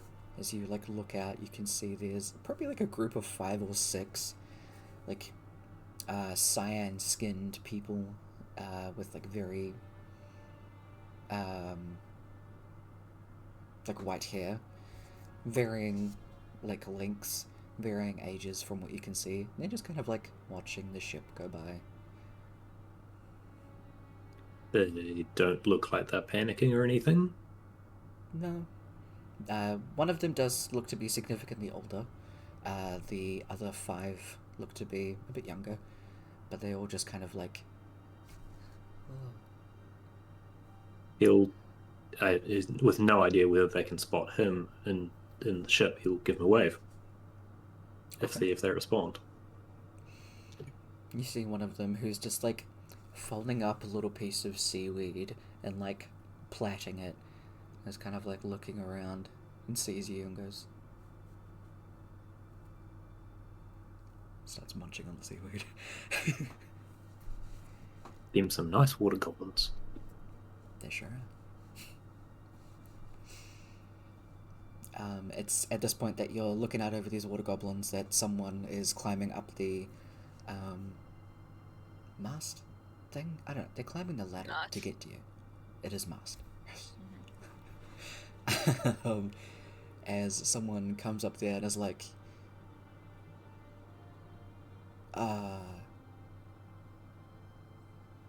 you're not Rodrigo. No, the other guy needed to go and find. I'm assuming it's Rodrigo, and asked me to watch it till he found him. Guy like clambers up and is kind of like looking around. Nothing went wrong as far as I can tell. Just some friendly water goblins over there gave me a wave, and that was about it. Water goblins. Yeah. Yeah. Apparently they've got some decent undersea pickles. Okay. Good to know. I'll make sure to ask sometime. Kind of takes the spyglass from you. Hey, maybe don't mention this to anyone. We could all get in quite a bit of Not trouble. a worry. Cool. Thanks for motions around looking out. Not a worry. I had fun. It's cool being up here. You can see so much. Yeah, it's a good time. We should be, and pulls open the spyglass and has a look out ahead. Okay. Pushes one of the buttons on the west that points out west. Nope, sorry, it would be south because of directions. And the boat starts to kind of like turn a little bit. You see that kind of darker part of the water out there. Hands the spyglass back. Yep. Is actually a settlement over that way. We try not pass overhead. It disturbs them quite a Is bit. it invisible? No, it's under the water. Oh. Cool. Yeah. To put that on my to visit at some point. You'll see some water goblins, I'd assume. Oh, do they live? Yeah, right. Heard great things. I definitely need to visit there at some point. Brooke will be so impressed to know where they came from. Good luck with that. They're not too friendly of outsiders who aren't water goblins. I might have to find a disguise then. Thanks for the warning. That's good. Yeah, we've had a few tridents stuck in the bottom of our ship from the last time that we didn't take a detour. They were giving you tridents? Okay. Okay. Yeah. Might have to bring them a gift as well then. I'll think this through. Yeah, good luck with that. We'll let you head on down after retrieving the spyglass. They'll go about their job. Rock. Nice. Yeah. What's Rock, up? wherever he is. Hell yeah. I found where the water goblins live. There's a dark patch in the water somewhere near here. We need to come back at some point. Apparently they don't like non-water goblins, so we should probably go in disguise. And they like gifts. They like tridents. So we should take them as trident as we go, so we can test those underwater pickles you were talking about. I mean, yeah, that makes sense. Maybe on the way back from wherever we go. Sure. Right.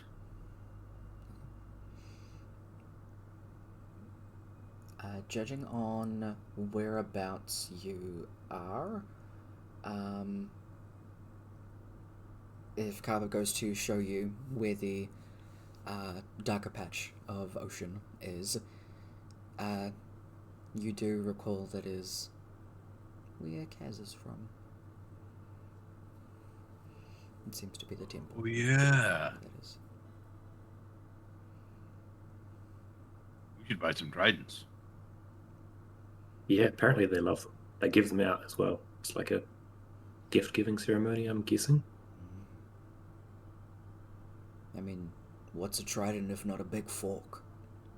Oh, yeah. Exactly. Oh, well, imagine what the size of those pickles must be. Yeah.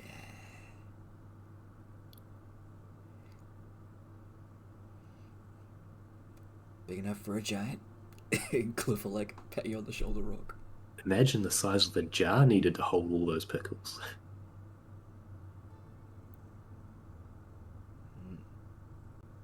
It must take 2 people to open. Probably 6 to carry.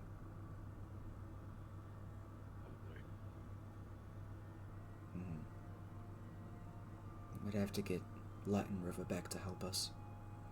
Yeah. Yes. Are these 2 people strong? Together we would be. All 6 of us. Stronger with them than without them. That's the one. Carver will take a look at Rourke's bicep. Okay. Damn, these people must be strong. Tiny little turtle Carver is standing with 2 behemoth muscular men who are shirtless. Man, no wonder they didn't want to let us on board.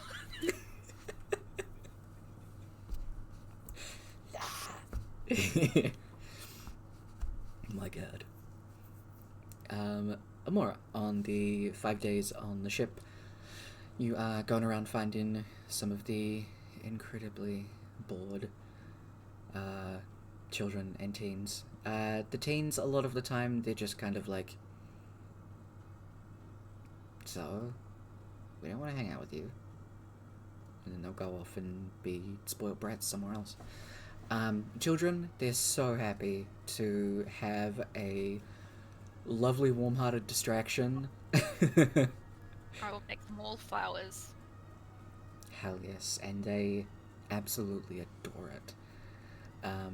There are like 1 or 2 teenagers that do kind of like shuffle their way on over to the group that of like children that you have alongside you that'll sit down and with the flowers that you grow from your druid craft will actually start making like little flower crowns with them. One of them is kind of like making them and putting them on children's heads. The other one is more kind of like off to the side a little bit more, but every now and again you'll slide over a couple of flowers that you've made. And probably like 20 minutes pass, you slide over like a good handful of flowers. They kind of like scoot over. They can't be older than like 13. This teenager, they just kind of like put a flower crown onto like your knee. It's not the best craftsmanship. This is probably the first time they've ever tried to make one, but the sentiment is definitely there. I'll wear it proudly. They are incredibly happy with this, and will kind of sit closer to the group and continue making some. Some of the kids that see them like making these little flower crowns will scoot over and be like, you do like this, and then we go that way and that way, and they start to get really good at it.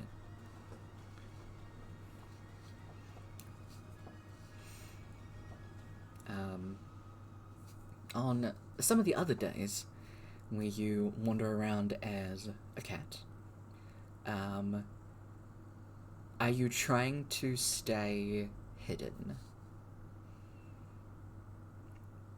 No, and I specifically want to be a black cat. I love it. Some of the crew that see you definitely do like double takes. So you like walk past on like one of the rails, and you'll see one of the crewmates just kind of walking along with like a bundle of rope that they're tying up, and then will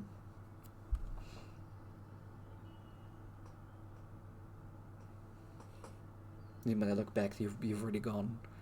Can I, like, wink at some of them? Absolutely. So they do the double take wink, and then by the time they look back, I'm just gone. Yeah, absolutely. I'd say by, like, the third day of you, like, popping in and out of... Oh, sorry, like, the fourth day of popping in and out of cat mode in the early morning one day, you do overhear, like, a small cluster of crewmates being like, "You've seen it too. You've seen it too?" Can I just walk up to them? Mm-hmm. They immediately start, like, freaking out. But then one of the other crewmates that's not a part of this, like, gathering of ocean madness, kind of, like, walks up, crouches down, and starts, like, holding their hand above your head. Like, "Do you want pats?"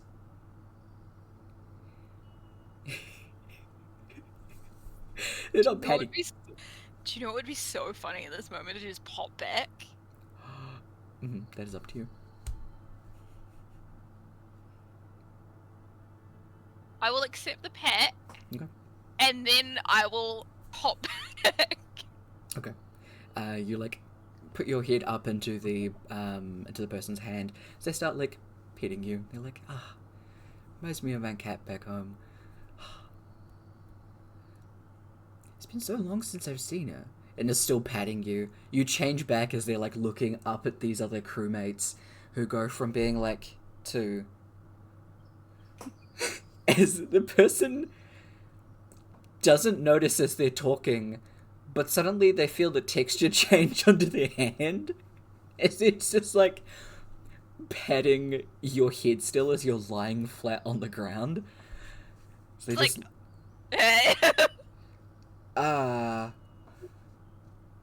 Hi. Hello. One of the crewmates go, druids. And then two of the other ones go, druids. The other, like, three of them, including the one that was, like, patting you, absolute confusion.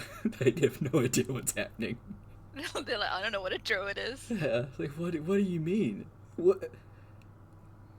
And as they're confused, I'm gonna just pop back into shape and then walk off. Bye.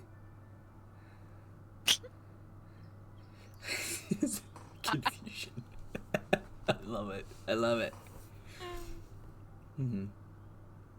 As you're kind of, like, strutting off away, you just hear some of them be like, "At least we know we're not crazy." You just hear, like, echoing of, "Are you sure?"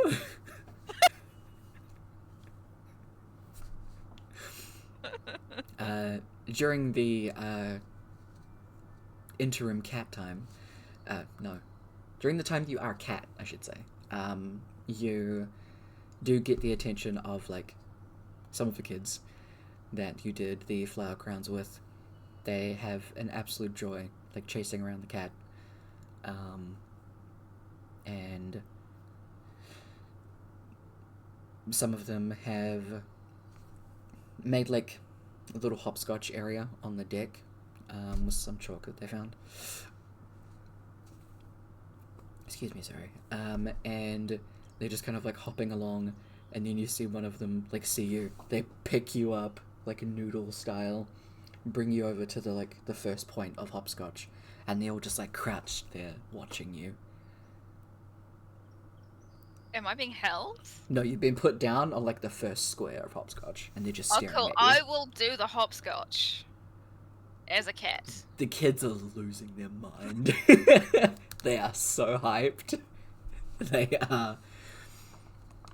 Like, two of them run off to go tell their parents. Parents of the hopscotching cat. The hopscotching cat? And one of them, like, as soon as you get to the end and, like, sit on the 10th square, there's a little girl that's sitting there, like, legs crossed, just eyes wide as dinner plates, and just says, "Your name's Hopscotch now." I accept this. And then goes to pat you. I am never letting these children know I am a druid. Okay. You play hopscotch with the children for a good while. They just know there's a cat on board. Yeah, absolutely. Because your 5 days are fun. And Rock. You are trying to cast Unseen Servant in your room.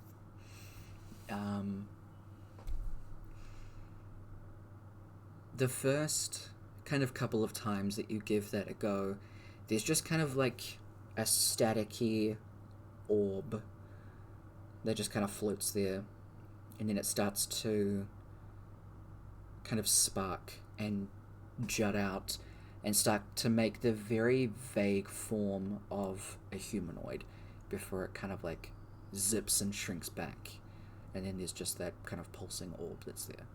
So it doesn't take fully form of a humanoid, but it's been kind of weird. It's in a development stage. Yeah. Nice. Mm-hmm. Okay. Yeah. Activities and stuff on the ship. I mean, there's poker. There's definitely gambling. There's like a bar. There's pool tables. The kids have their own like little play area with like building blocks and stuff like that. They also have an area on deck where they can just kind of go and hang out. That's where they've done the hopscotch on the deck. There are... What is it? Like shuffleboard. Yeah, that's what it's called. Yep, there's absolutely that. He would just do that. Mm-hmm. Yep. You are playing with like a few group of like men and women that are in their like elderly age that are all way too into the game, and they're taking it far too seriously.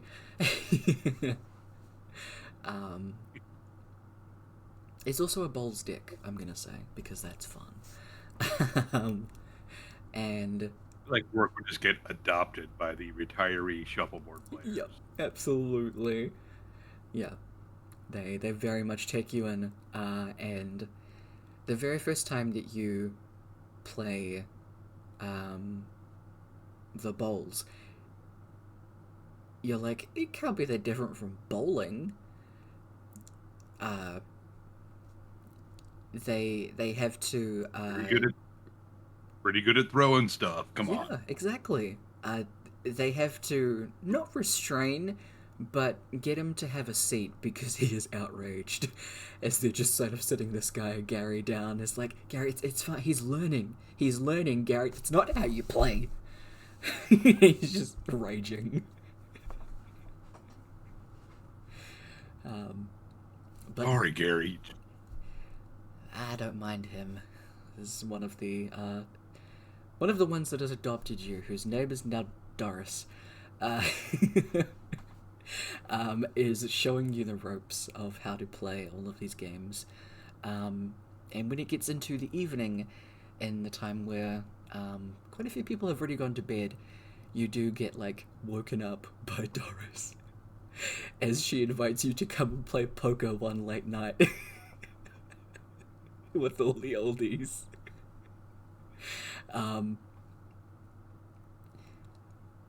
Drinks are had, and after like 3 games of normal poker, suddenly these old people are playing strip poker. And Rourke is just going to playing. And he's just at this table.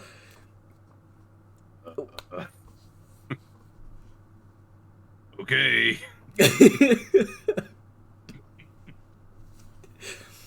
It is a hell of a time. We'll just say that. And everybody eventually crashes and has to be escorted back to their rooms as they've had a fair few drinks.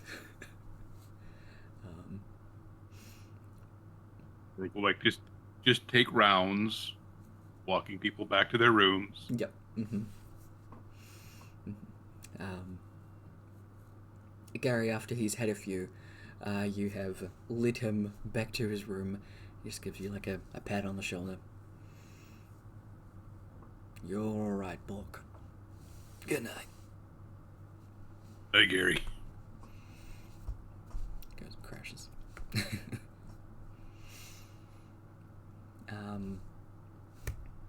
Some of the other days we go and test out some of your warlock abilities. Which ones are you giving a test run of? Any ones that I'm aware of. Okay. Like the movement one, he would definitely like try to test out. Just probably like after the poker game. Okay. Just going back up on deck, like just kind of enjoying the night air and. Yep. Okay. I think I can do some stuff. Okay. You give it a shot. And kind of the only way that you have tried to do any of your warlock abilities has been through that kind of shroud. So that's kind of where you start to draw from. As you picture, like, your conversation with Raiden and your experiences in Asgard, very briefly. Even standing on the deck is almost nostalgic because you had a sparring session with Raiden. And so trying to pull from all of that stuff, try and pick up that electric, like, energy that's in the air. And you feel it collect onto your skin, almost like you've chucked on a cloak. And it runs down your arms, to your fingers, down your back, down your legs. You almost feel yourself kind of like vibrating with energy as the couple of lights that are on the ship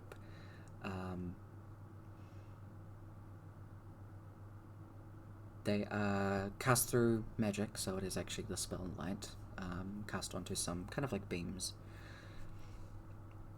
They start to go staticky. And as they do, they like rush over to where you are.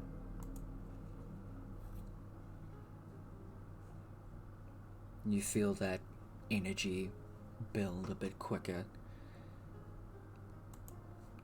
You go and take a step forward, and it's almost like a burst of expelled energy as you end from like one side of the deck to the other in a step. It's almost like a very quick burst of movement, like dashing.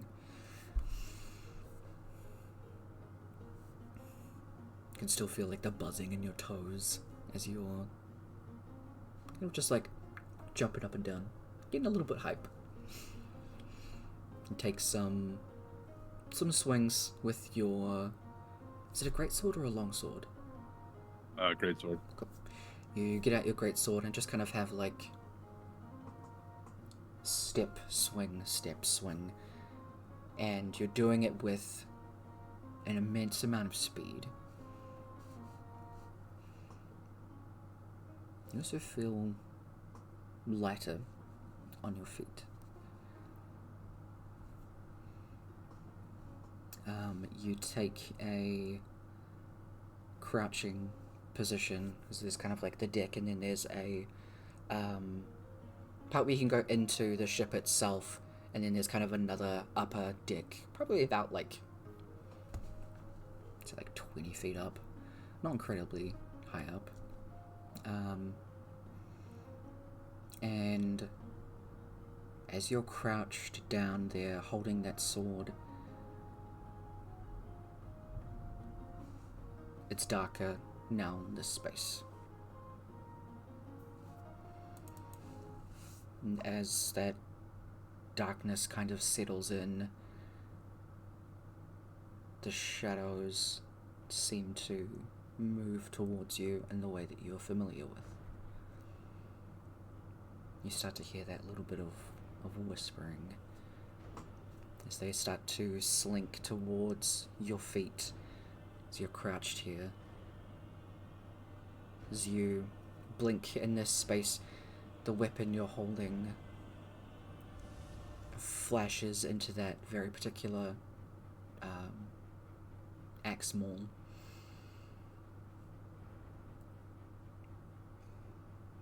Grip on the greatsword tightens. You ground yourself. You can see as those shadows try to connect to your being, they're almost met with a resistant barrier that sparks and sends them back with a small burst of light. As they don't fully connect with your person to shroud you as you're used to, they are repelled. Use your legs to push up, and for a second feel like you're flying as you jump up to that second deck. Get over to the side of the railing.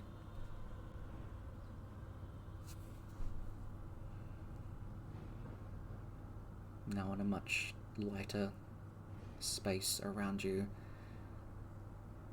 you look back down to where you were just standing on the lower deck, now very dark. In that darkness, the shadows around the perimeter just kind of sway, like they're being rocked by the boat, waiting for you to come back down towards them.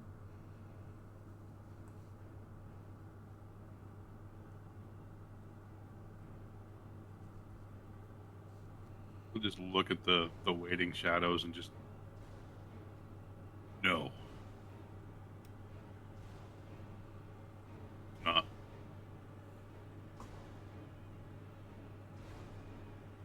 what I want.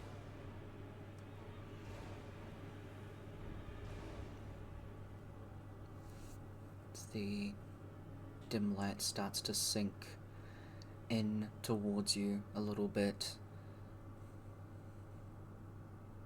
the lights on either side of you, behind you, kind of flicker for a little bit, then burn brighter.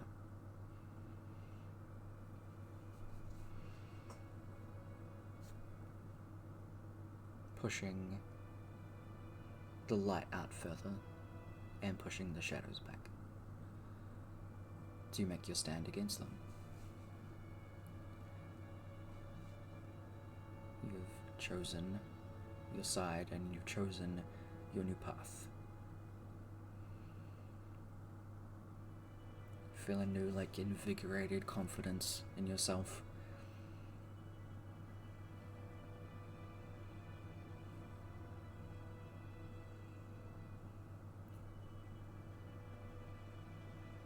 It's the start of something good.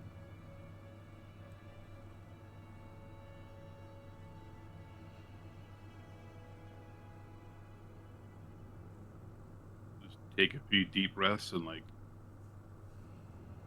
roll his shoulders and just kind of relax some of the tension that he was holding when those shadows started to come. Yep.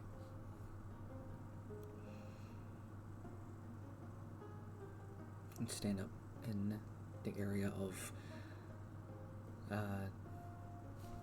glowing yellow light. The cold starts to not set in too much, because you're a Goliath.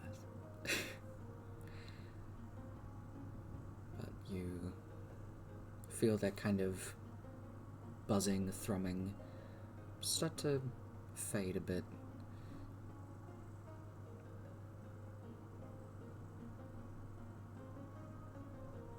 Until you take a step.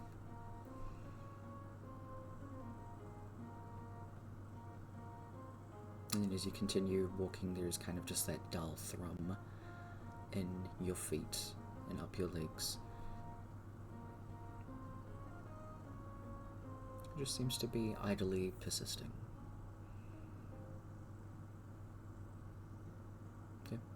inside and outside of combat.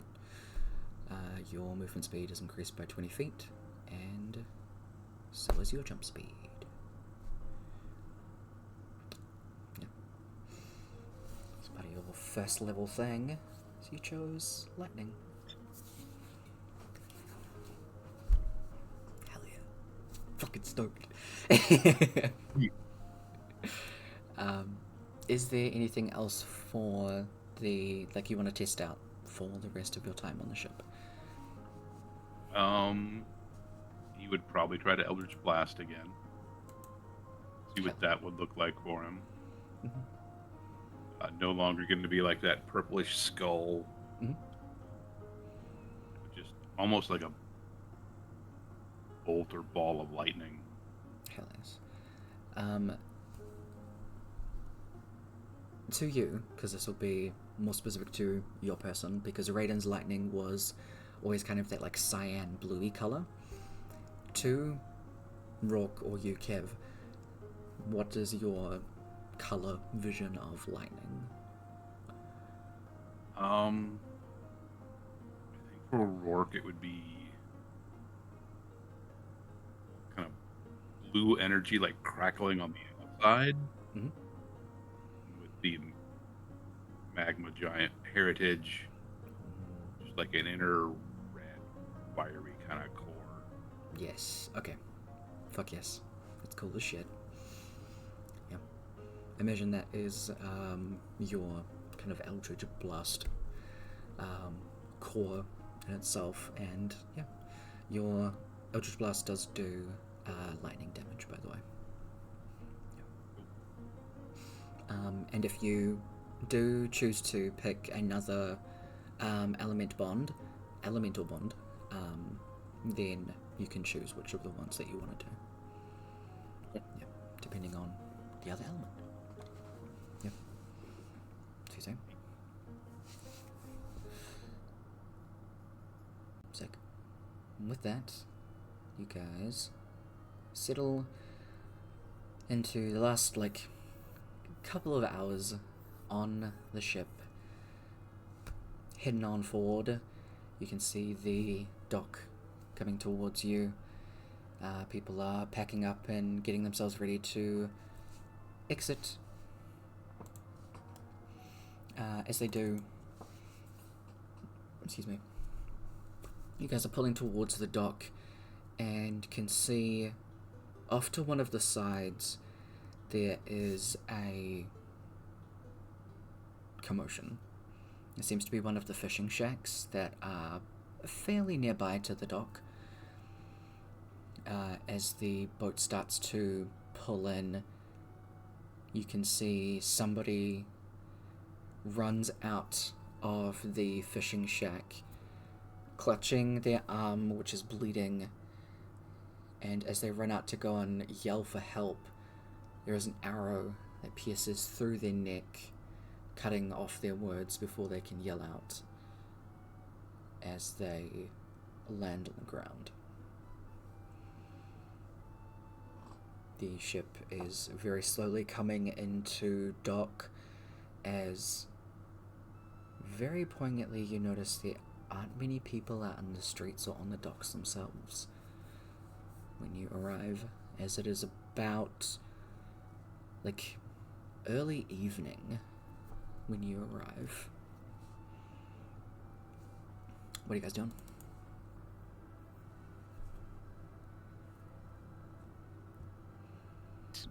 We just saw someone get shot? Mm-hmm.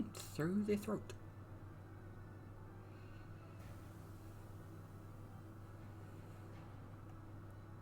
Try to track which direction the arrow came from, and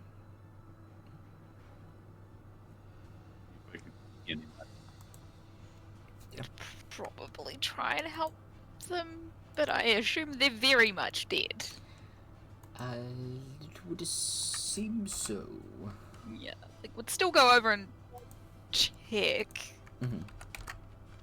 But I feel like an arrow to the throat is a very dead time. Mm-hmm. Okay. So that what I'll do is I will chuck you all over here.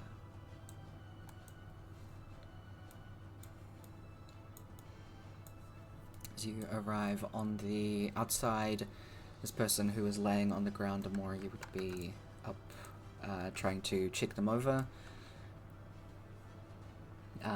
From that point in the doorway, you can see there is a bearded man with a crossbow held up, who seems to be just knocking in another arrow and sees your approach. You have very good insight, you have very good perception. The expression on this person's face is absolutely feral. Their eyes are wide and bloodshot, so they have almost like a gnarled grin on their face.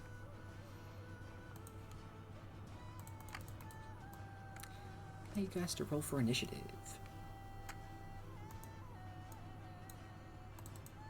Love this. I'm pretty sure I have more health than that. Please do make sure that you're on max health.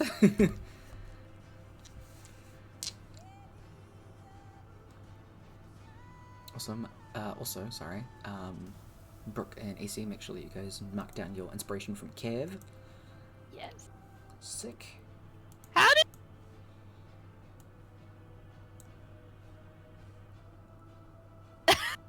You rolled an 18 plus 1. So Wow. it counts as a net 1. Yep. That makes so much What sense. is going on here? Yeah. Somehow it rolled 2d20 and just added them together.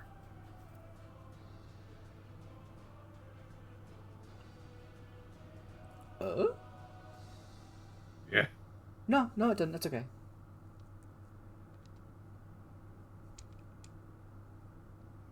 Because your dex is +1.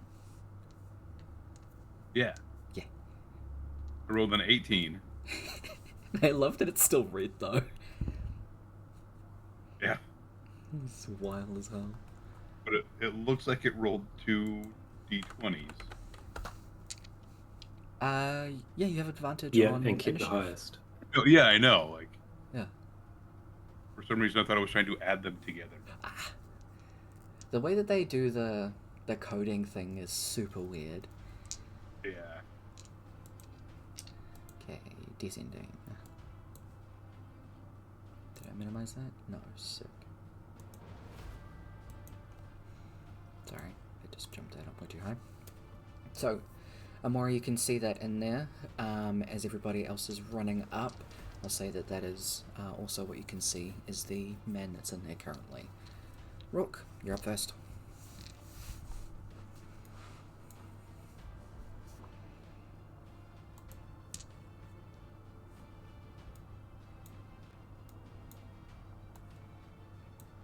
Can I see anybody? Not from where you're standing. This door is wide open though, so as long as you have kind of sight there, you'd be able to see him. Yep. Speaking is a free action, right? Correct. I will be like, don't kill them. I think something else is going on. Just knock them out. If possible. Do what I can. Draw the long sword and rage. Alright, absolutely. 30. Run up to that first person.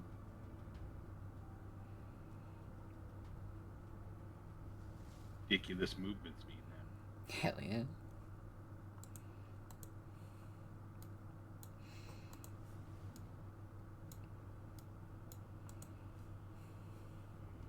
Attack twice. Hell yeah, both of those hit. Need to bring up. Let's see.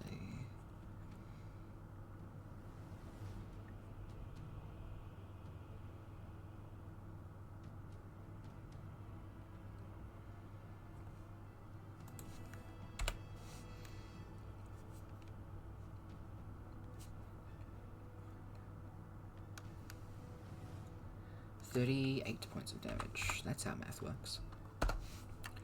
Good shit.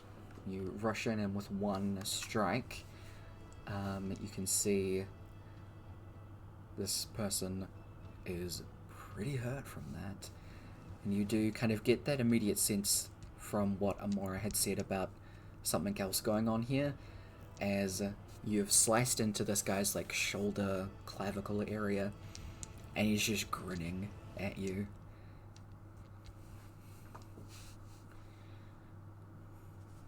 Got to activate my rage, my character sheet, so be another 6 damage. Oh, yes. Cool, cool. Taking that off. Yeah. Still looking hurt. Alright, is that your turn?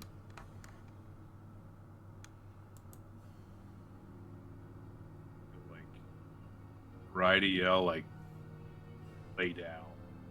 Good. Bit, whatever. You can see in this room as well, since you're the first one that's entered, there are multiple, just like commoners, of multiple different races that are already dead on the ground. Boxes, crates, everything like that have been flung around the place. Yeah, they've definitely come to upturn the place. Amora, it is your turn.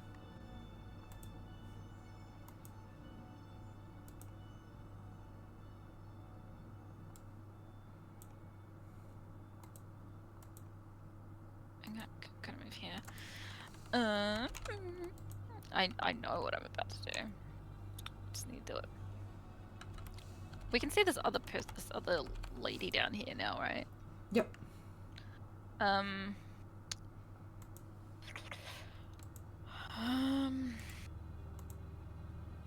Ken?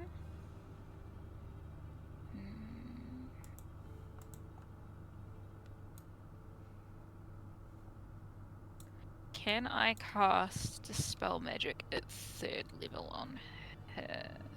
Yeah, sure thing. Check up Dispel Magic, please. Do. Okay, I'm gonna need you to make a ability check. So, just roll it like a wisdom check. So that's just straight wisdom, right? Mm-hmm. I'm re-rolling that. Fair enough.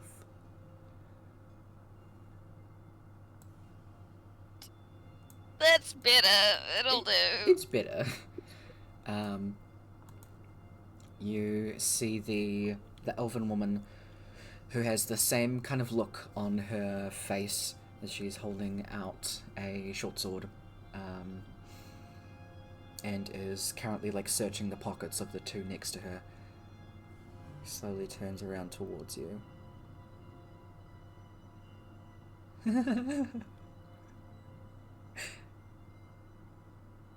What have you got to give me? And stands up.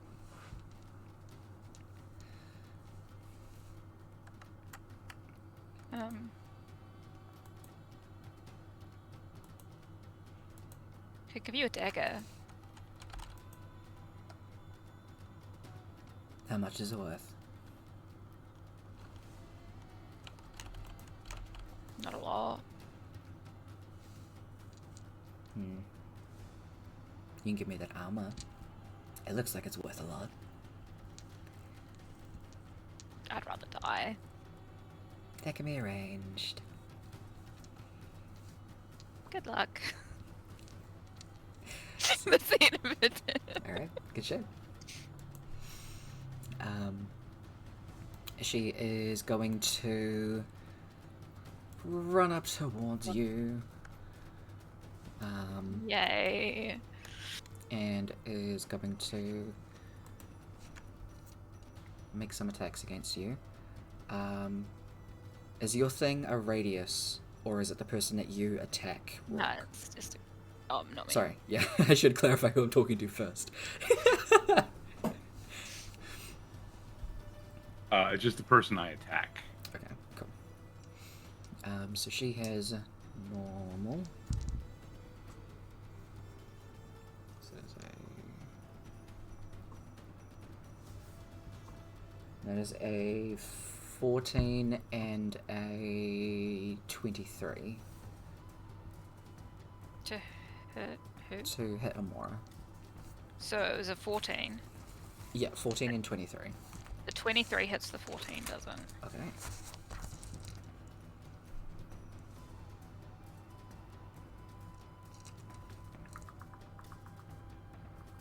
That doesn't count. Okay, I need you to make a con save, please.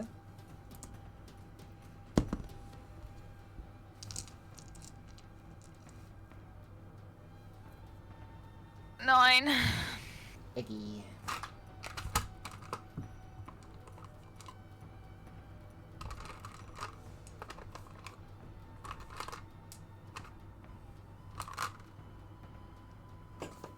Come on, dice.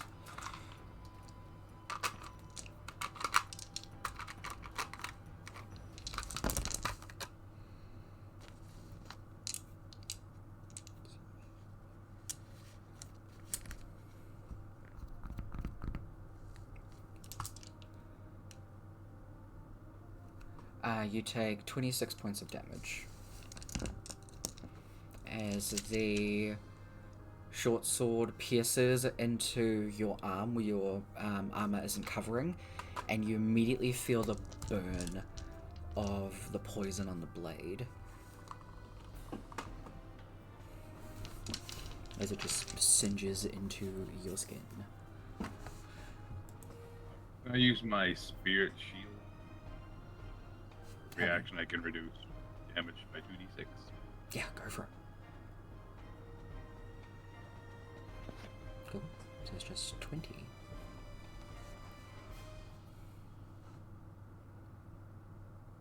I don't know if I said... 26 damage. Oh, yeah, sorry, 23. I thought I said 23 damage, so it reduced to 20. Don't mind me. You take 23. My bad. That's blood. And against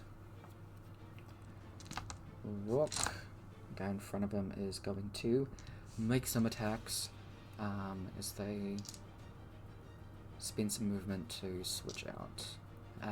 They do have advantage on this attack because they're flanking with an ally. That's a natural 20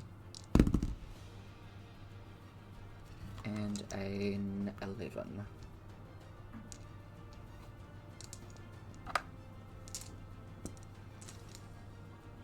Just one that hits.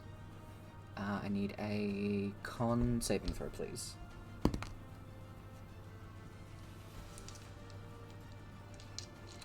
Okay.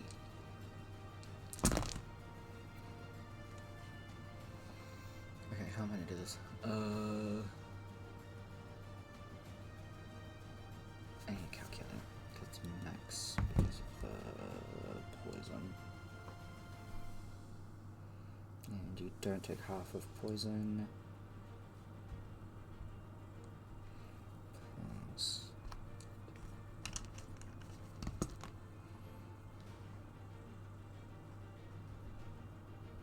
Divided by 2.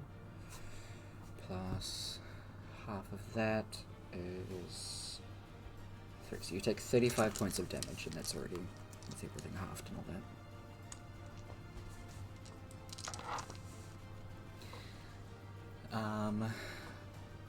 Fuck, I forgot. Okay, hold on. Yes, you still take the 35.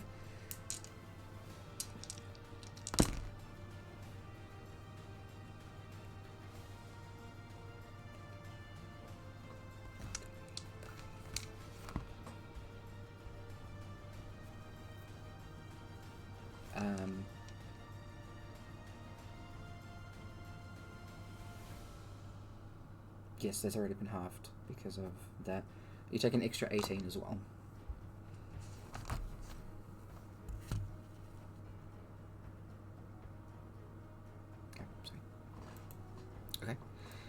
that is his go as these people start to 30, 15, 15, 20, 25, 30. It's just for 30 feet. Yep, cool. That's their turn. Cliff, who's got monk shit.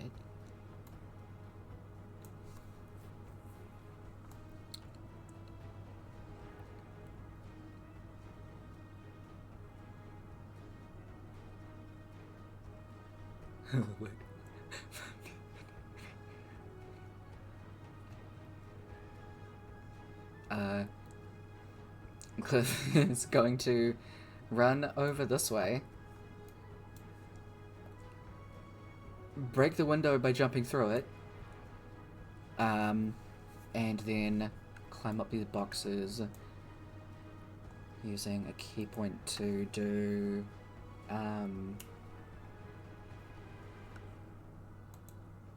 whatever the thing is that makes you faster.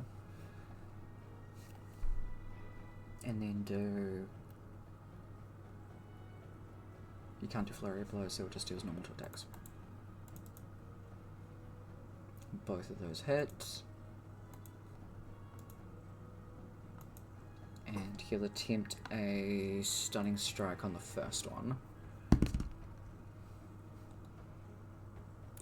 13, 14.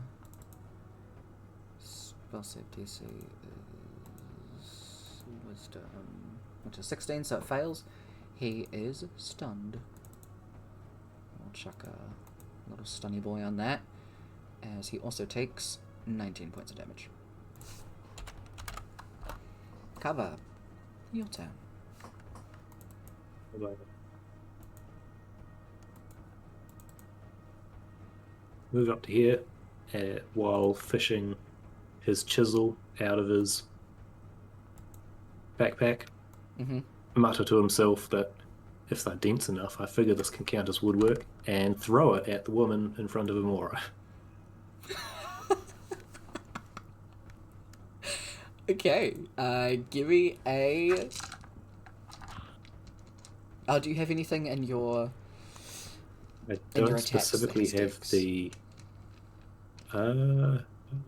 that has dex.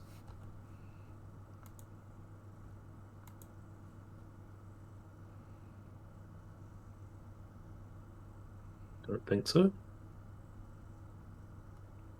Yeah, I'll use his strength. Okay, so make a dexterity check and then just add your proficiency bonus. So add 5, sorry, because it's a +1. He gets a 12. That I does- have inspiration, so I'm going to use that. Okay, sweet. This shot is dedicated to Kev and the one he gave before. Yep. That works. Thanks, Helps. Kev. I love it. Welcome. Then that does in fact hit. You throw a +1 chisel at her. I imagine it is very similar to a dagger, except it's +1, so I think it's a Two d4 hits. plus 2. That needs another +1 on it, I think. No? D4. Oh, okay. Or -1. That's adding your Oh strength. yeah. Good. Yeah. I take 1 off of it then. So 6. Yep. Hell yeah. This elven woman has a chisel sticking out of her thigh. It's just in there. Yeah, I You just are welcome. twitches as she's looking at Amora, and then her head slowly turns towards the door where Kaba is. Ow. He'll throw up his arms. And what? Laughs. I'm gonna skin you with this. He's a turtle, that's a bit hard. You can sell the shell.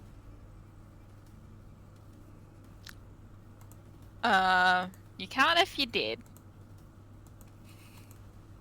She just starts laughing manically in your face. Can I start manically laughing in her face? Sure, absolutely. Just from behind you, you just hear two women just like cackling at each other. In your rage, it is something. That's for sure. So back to the top of the round, it is your turn. Let's go, Kev. Well, my ancestral rage kicks in now, so that's nice. Yeah. So I'm going to take my first swing at the laughing lady. Jodang. And my second swing at the other guy.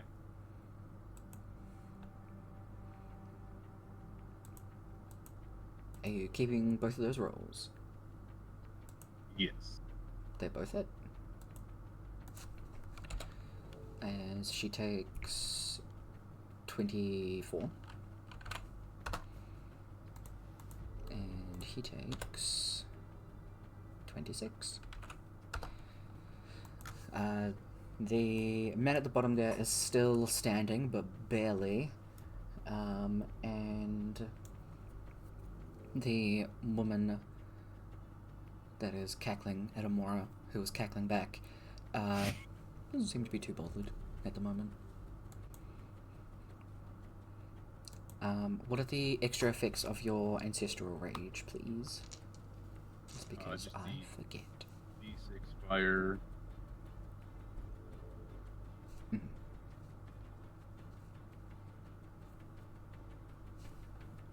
And then I can choose to do the necrotic damage that I don't generally choose to do because the tar is scary. Fair. Very fair. Alright. The end of Rock's turn. Amora. And your laughing fit. In my laughing phase. What do I want? Is that where it'll lead me?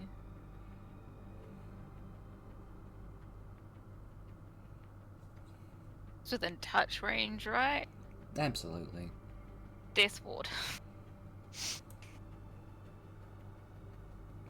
Okay. Rock has been watered to death.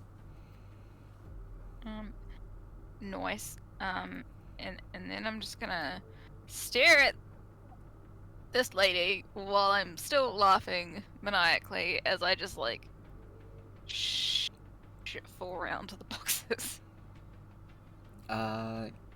Because those boxes are like stacked, you'd have to be like climbing over the boxes. to Can get I up. climb over the boxes? Are you trying to get to the side, or are you just trying to stand there for flanking? Just trying to stand there for flanking. Give me an acrobatics check.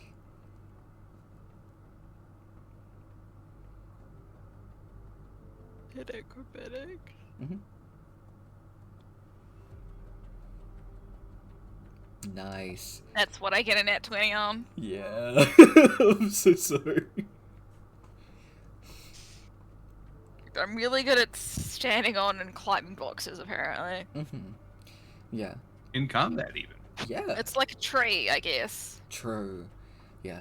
You very quickly, like, still laughing, turn to Rourke and draw the little heart on his arm, and then walk around this woman up a bunch of boxes and are now standing above her, just like, ha ha ha ha ha ha. She's just looking up at you with the chisel in her thigh, laughing back. I have the high ground, Anakin. It's over. The laughing is as intense. She's just kind of like,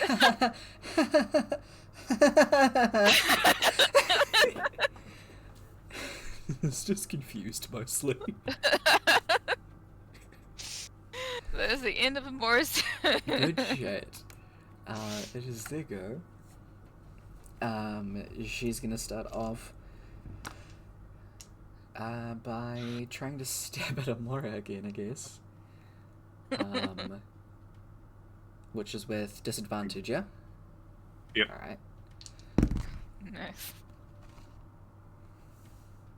What was that? So that's a 17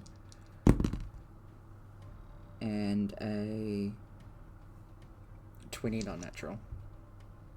The 17 doesn't hit, but the 20 does. Okay. Can I get another con save, please?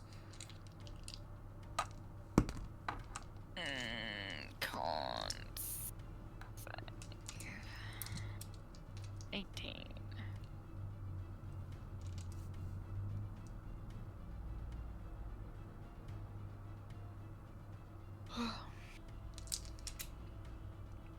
use my reaction again to reduce your damage.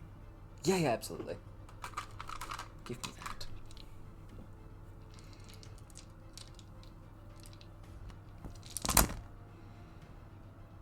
Cool. So what I'll do is... So I'll add 2 instead. But you're taking half of this because you succeeded on that. So... There's 10... 29, so you take 17 points of damage total.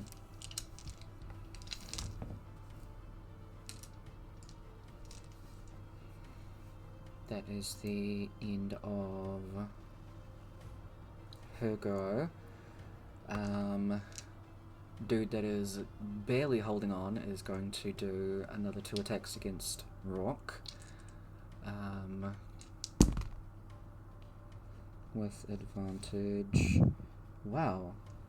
Do I choose a 2 or a 4? So I believe a 10 misses. Mm-hmm. And then the other one is a 16 or a 16? A 22 to hit. Okay. Con save, please. That's the slashing. This is the sneak attack.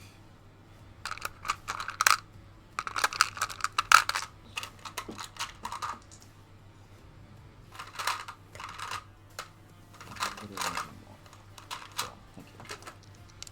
And that's half because that's slashing. Cool. You succeed that, so all of this is halved. So 10.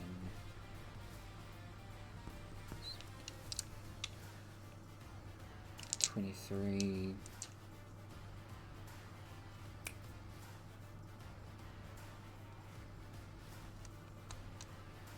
30.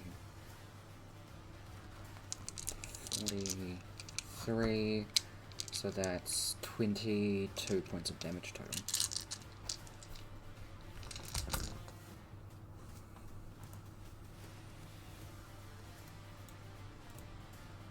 Uh, 5, 10, 15, 20.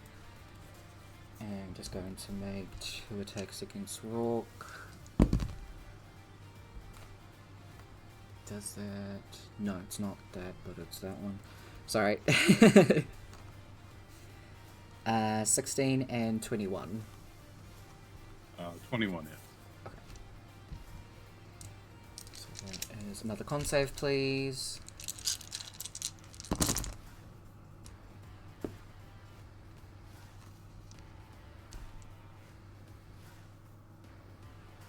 Cool, you succeed that, so it's all of us halved again.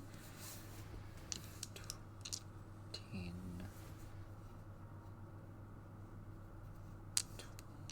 24, 30, 40,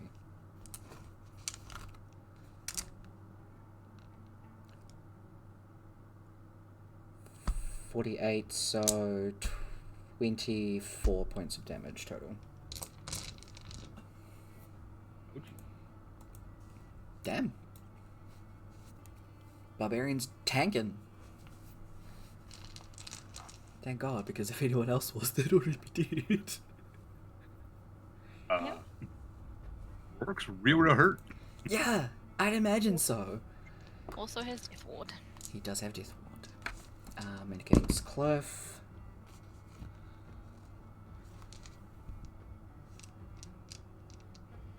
It's not his AC, you fuck. His AC is like 18. Not 100.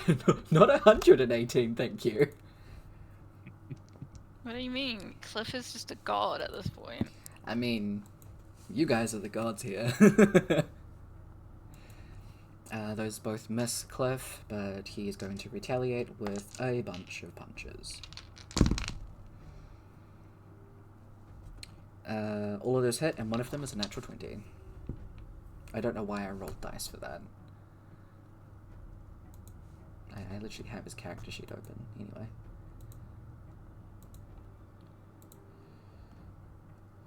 So 14, 21, 31, 39.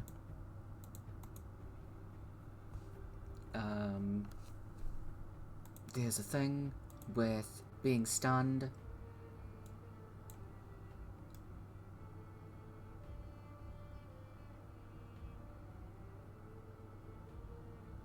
Attack rolls have advantage, okay. Yep, none of them another natural 20, so that's fine.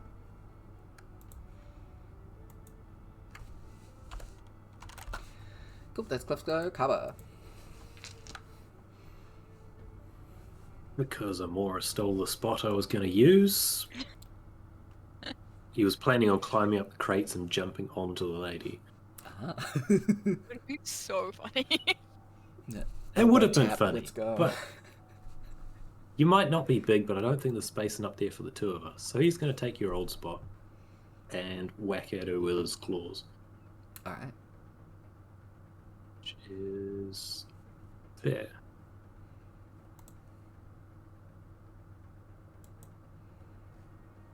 That's what I do. 20 hits.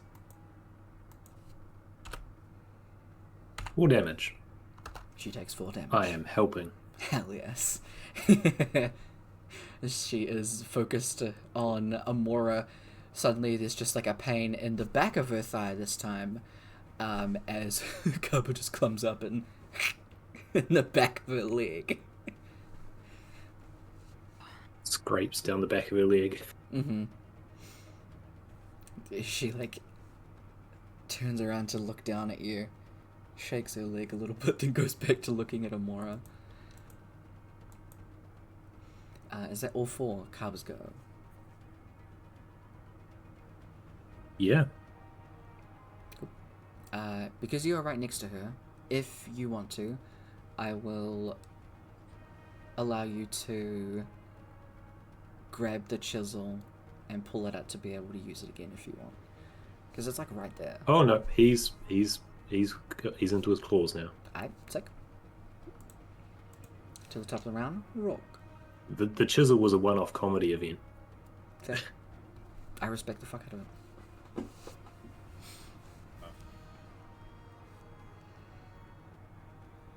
Can I drink a potion in combat? Yep, as a bonus action. Provoking you can. attack. Okay. Yep. Yeah, I'm gonna do that. Absolutely.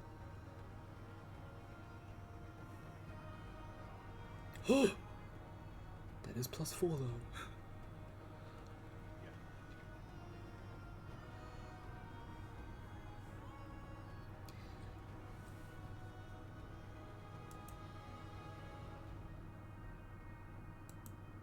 They take 1 swing. Wounded guy. Alright. That definitely hits. That is enough to finish him off. Are you doing non-lethal here?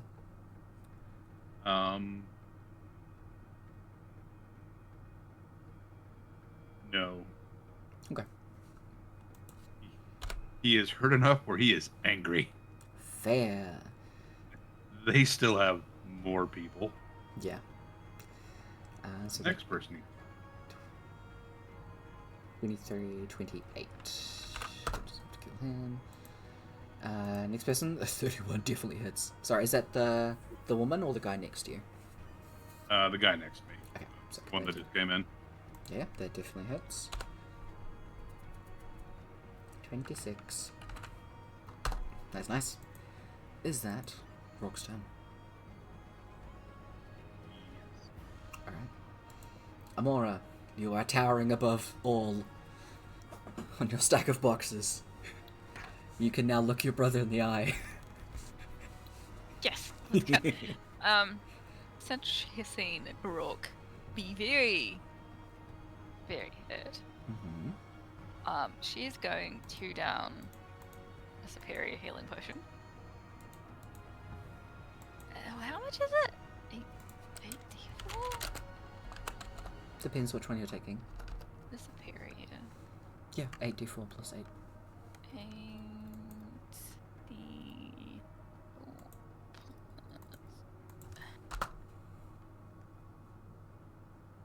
31. Nice. Okay, let me just add that. This is a smart move. No. Is it 100% what she would do? Absolutely. Alright. She's gonna cast life transference. X.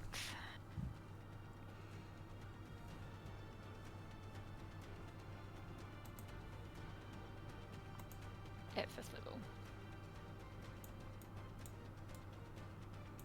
Alright. On Rourke, obvious. If that's not obvious enough already. Okay. I'm glad you clarified. Thank you.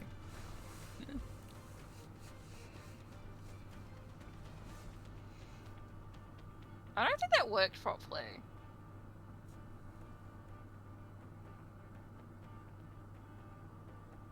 Did it? What the hell? Wait, no. I don't know, I'm confused. Okay. For the base you rolled Garbo, I'm sorry. Yeah, that's why I rolled fucking shit. Cast this level, 4th level or higher. Which is we take that extra. Yeah. Okay. It was just a very bad roll, I'm sorry. Nice. So wait, 9 plus 8 is fucking something. 17. 17. So that doubled is how many hit points Rourke gets back. 34. There we go. Roll And I first. take 17. You do. Alright. Wait, that's the end of my turn. Alright. Cool. It is their turn as you hear the sound of one of the doors being kicked open. Oh. It's from down below here. A lizard man starts to wander out and looks out over everything that's happening. Much beefier than the rest of these people as he looks out and goes, "The fuck is all this?" Ah, fucking hell no. Takes out his short swords and jumps down. Is that a bluebird I see? Where you been, buddy? Cliff slowly turns towards this guy. No fucking way.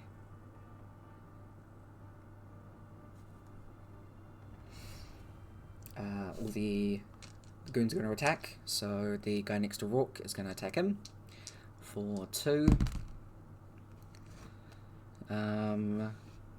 Does an 18 hit? Yep. Okay. Con save, please.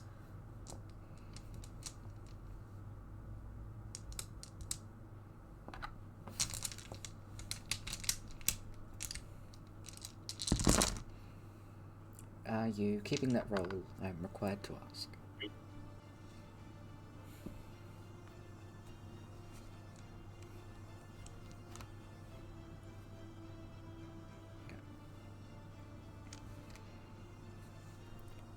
So that is 4.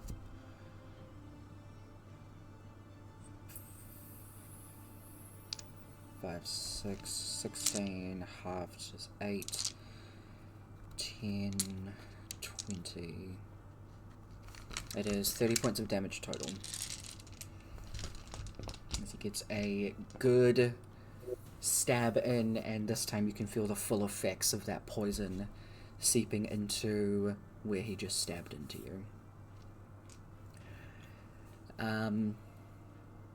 Crazy Lady is also going to go after Rourke.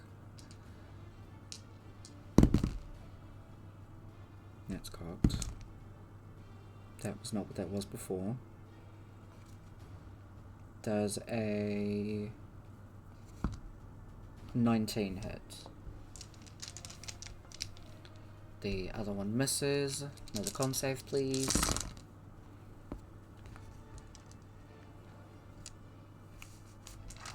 Nice. Yeah, I don't think that's happening. 4, 10, 11, 12, 18, 20, 30, 43 halved, 22 points of damage total.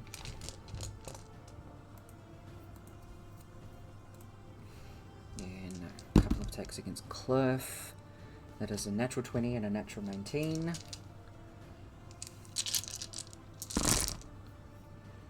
I'm gonna make 2 con saves for Cliff.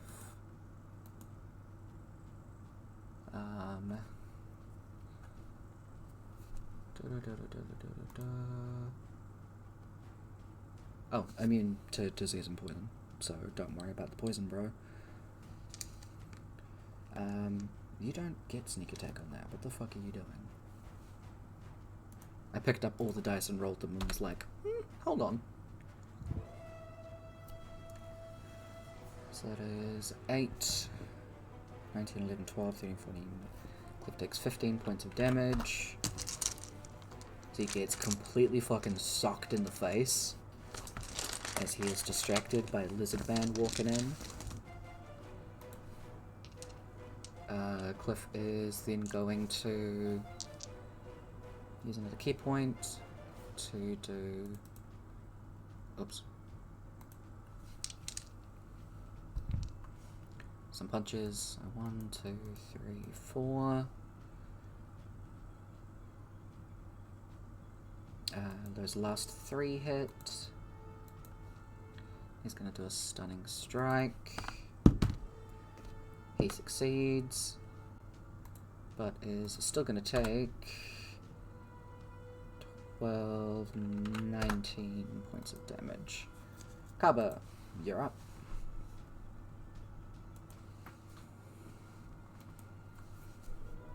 Kaba will keep hitting Let's go. as much as he can. Both of those hit. I am good at 7s today. Hell yeah. All the 7s. You can see she's getting a little bit more affected by this as the claw marks just start to wear down on her legs. She kind of starts to buckle the knee on that side that you've been slashing at, as she has now kind of quietened down on laughing and now turns to face you from where she was facing Rourke before.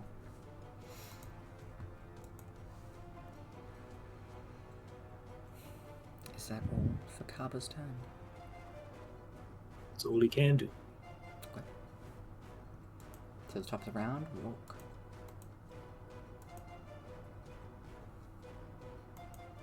I'm still standing. He sure is. Just But I'm very wobbly.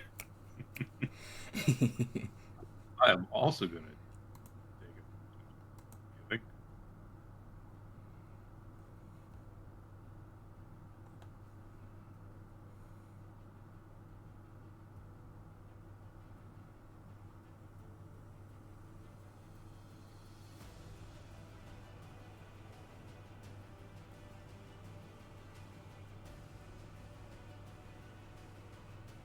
Nice, that is a significantly better roll.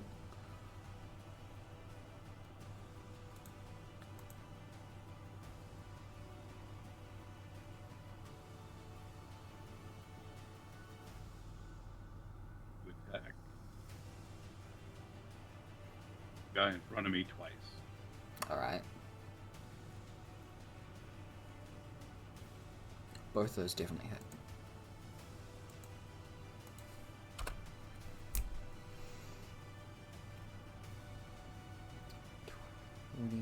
Oh my god, math. 24, 44, 47. He is on his last legs and is barely standing, as you have pretty much like hacked him down to both of his knees, sword dropped, as he's just staring up at you wide-eyed and crazy. Can I roll a wisdom save to see if I would stop myself from using the tar? Yeah, absolutely.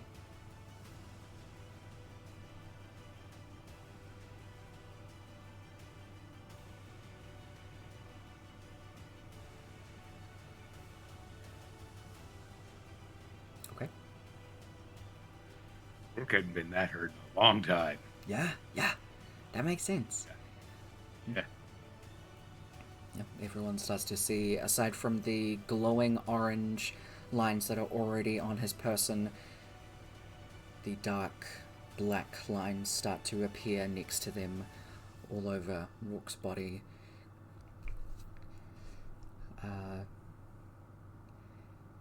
As the wood starts to burn a little bit as some drips off, merging with Rourke's blood onto the wooden floor, burning a hole through the fisherman's shack. Just a little one. Yeah, it's fine. Just a little. Okay. That is all for Rourke's go.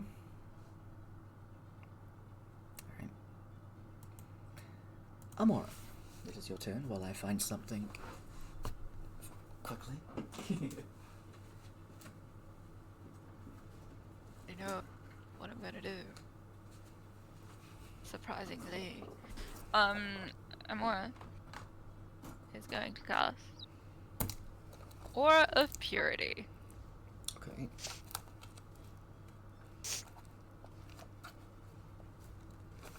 Which I probably should have done earlier. But I figured I have this spell.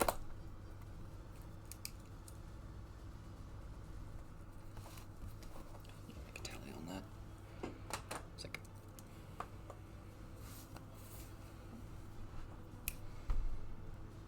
Just a concentration spell. Oh, good shit. That's a very good one.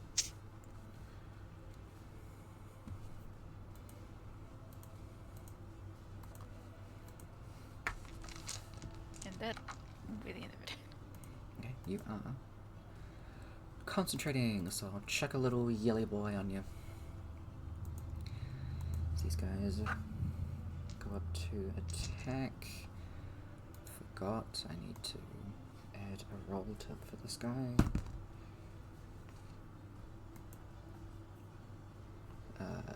Actually, no, I don't, because he acts with the rest of them. Stupid. I'll do the other guys first. Lady is going to attack Carla. Or attempt to. Both times. Those are both 16s. Which I believe... Both miss. Yeah. I rolled 2 10s. The dude in front of Rook is going to try and hit Rook.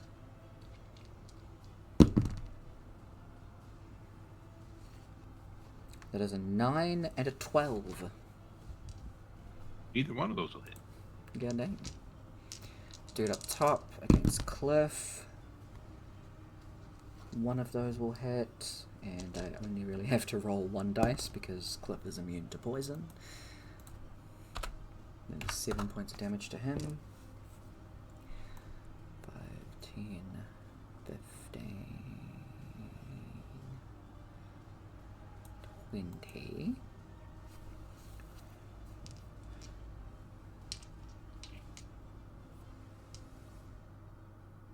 It's gonna make 2 attacks against Rock with advantage.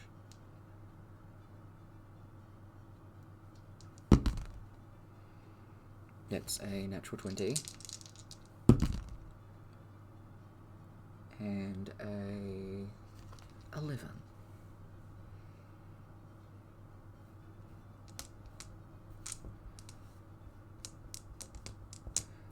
Contact, please.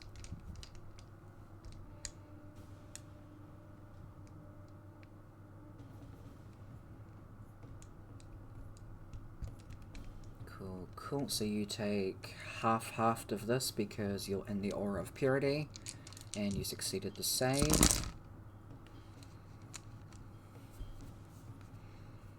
Forgot another one of these. Running out of D6s. Fucking rogues. Here we go. Okay, so do this first. My god. 33. Oh, duh, that's 11. That's way easy math, thanks. So 11, 12, 13. No, do it this way.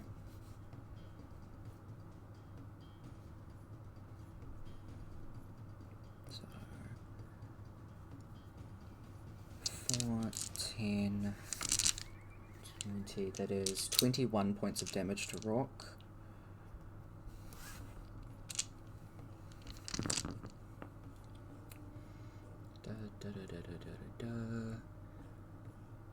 Creature that hasn't taken a turn, that doesn't count. That's all of their turns. Cliff, punch, just twice. Misses one but hits with the other.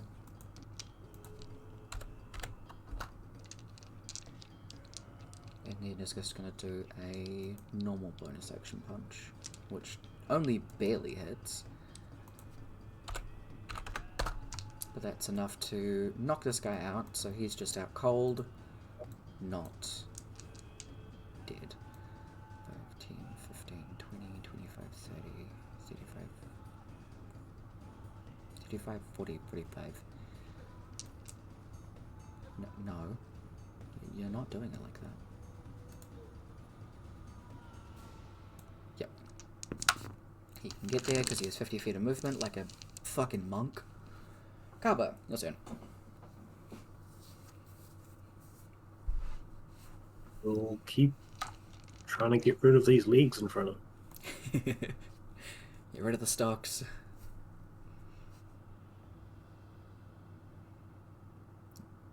Are you keeping both rolls? Yep. Okay, first one hits. 7, always 7. Wow. Incredible. You just keep rolling like 4s. Yeah. It's incredible. Hell yeah. Anything else for Carper's go? I can't think of anything, nope. Okay. And to the top of the round, Rock.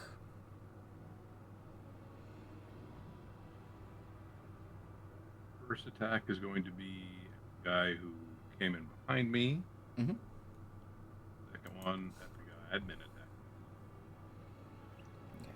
The first one misses the guy behind you. The second one hits the guy in front of you.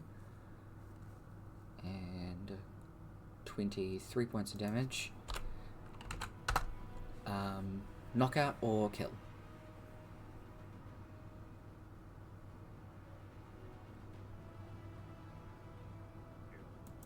Okay. You slice into him, and you can see the tar start to drip down your blade and into the wounds that you've cut open on this guy as he starts to scream in agony. He just falls to the ground. You He will spin back around and face the lizard man. okay. You feel a hand on your shoulder, Rourke, kind of buzzing. Weight on your shoulder, sorry. Pull it back, buddy. Deep breaths. Controlled rage. You got this. Make another wisdom saving throw, please.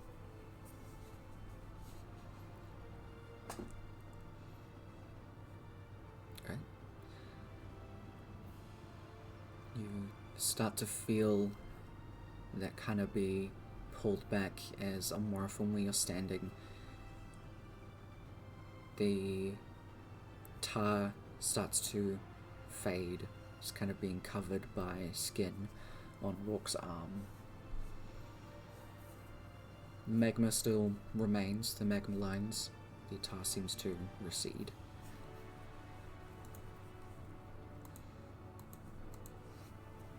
And with that, Amara, it is your turn.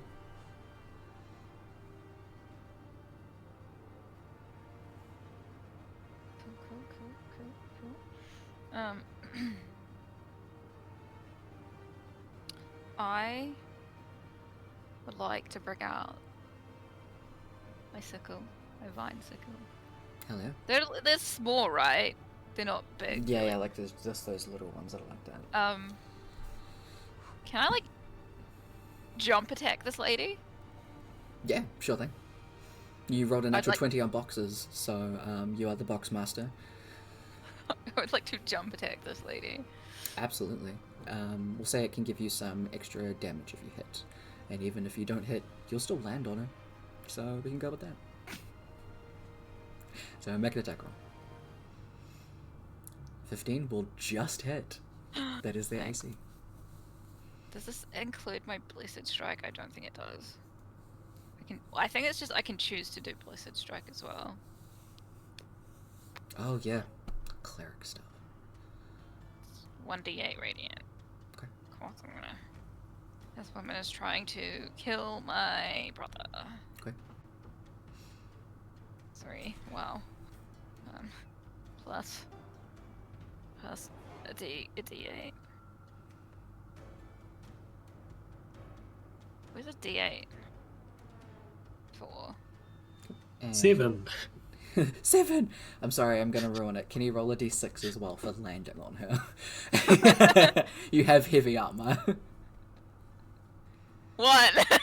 8. You are both prone though, as you are both on the ground. I can't get up. You can stand up with the rest of your movement. Oh, sweet, I'll just stand up. Okay.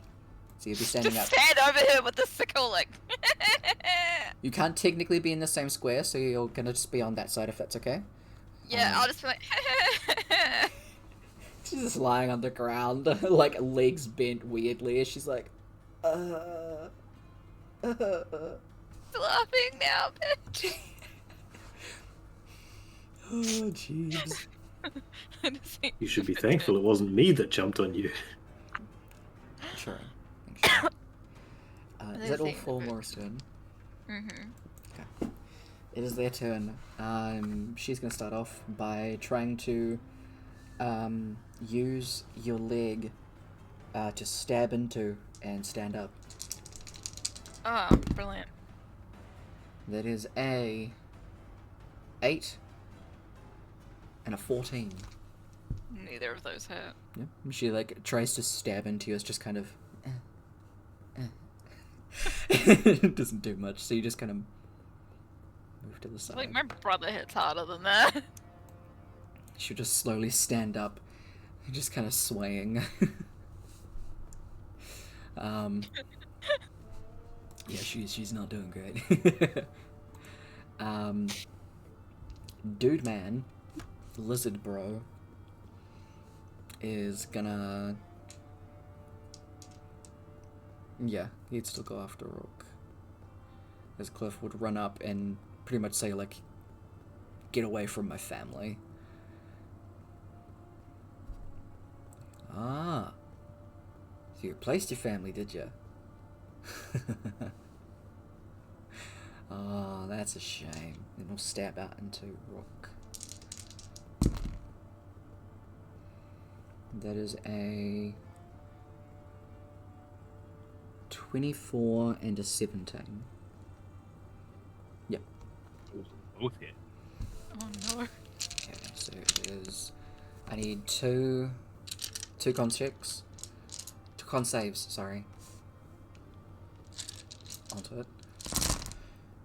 I need a calculator too. So you succeeded both of those, so it's half-halved of that. His stuff is super janky. So let's do that, and we'll do the poison first. 10, 28 plus 10, 27 equals divided by 2, divided by 2, so 14 plus, you can only do that on one attack, so that's 10, 25, do this, 5, 33, 17, that is 31 points of damage. More than the 14 points I have. You'll go back to 1. You will. Yay! Yeah. After one of them, I don't know, do they stab at the same time? They are 2 different attacks. So is it like stab, Rourke goes down but gets to 1 hit point and then gets stabbed again? How much hit points were you at? 14. Yeah. The first one because it had sneak attack. God damn it, folks!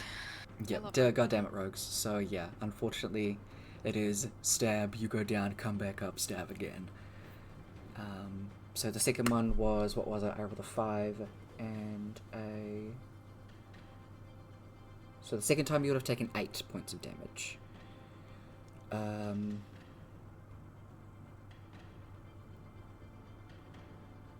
Oh, and then the poison would have been...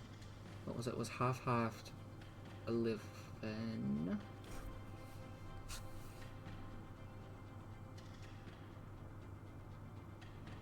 I'm thinking. Sorry, I didn't think about that, so I did this all together.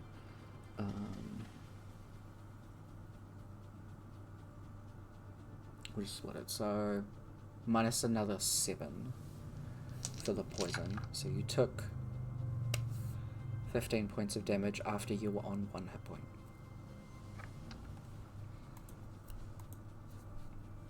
Okay. With that, Rourke goes down. And Cliff is, fucking infuriated. Let's see.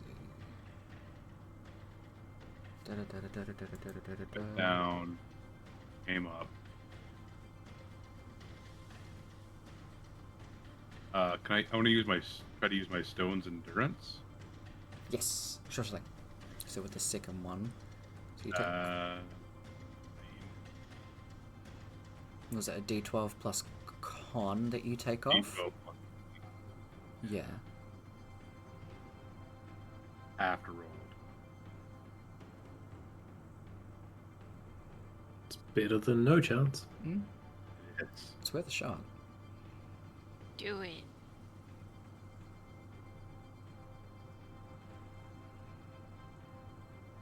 You can always re-roll it as well. It's up to you. I'm not gonna go fishing for a 12, Okay. but they do take 10 fewer damage. Sick. Incredible. Yeah. Now is when we find out that Cliff multicast into Barbarian as he starts raging. Fucking might as well. Not prone, blah blah blah. You can push 15 feet away from you. Sick. That's all I needed to know. So there are going to be 4 attacks. Yep. 1, 2, 3, 4. These are all with advantage because Carver is flanking. So 23, 22, 27. Yep.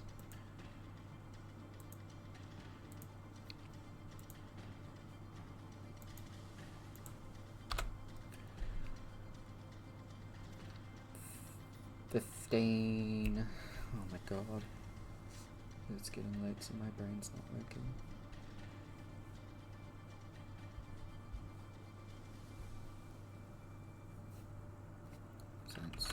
29 is gonna do stunning strike. That is a failure. He's stunned, and is also going to, as part of the very, very last right hook, strength save. That's definitely a failure. That is going to go and be flung into this set of stairs that are over there, as Cliff just clocks around the face, punches him in the gut, punches him in the chest, and then rears around right over where Brooke had just dropped and just clocks him in the side of the face, and he goes flying, breaking that entire short staircase as Cliff stomps over above the body of this lizard folk person. You don't know anything about my real family. They are my real family. You will not take them from me.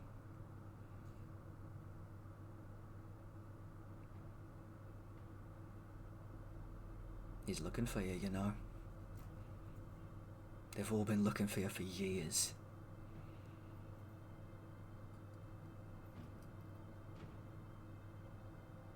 What you and your little mutt did, I can't forgive that.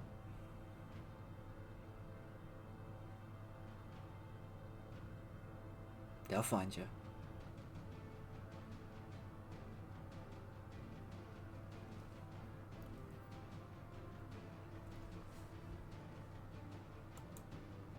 And we will pick back up with the rest of this combat next week. So we'll start off with Carver's turn and keep going from there.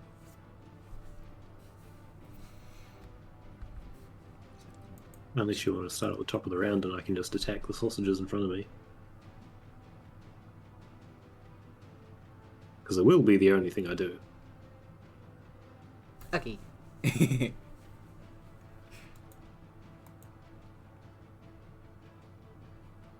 Yes, those two hit.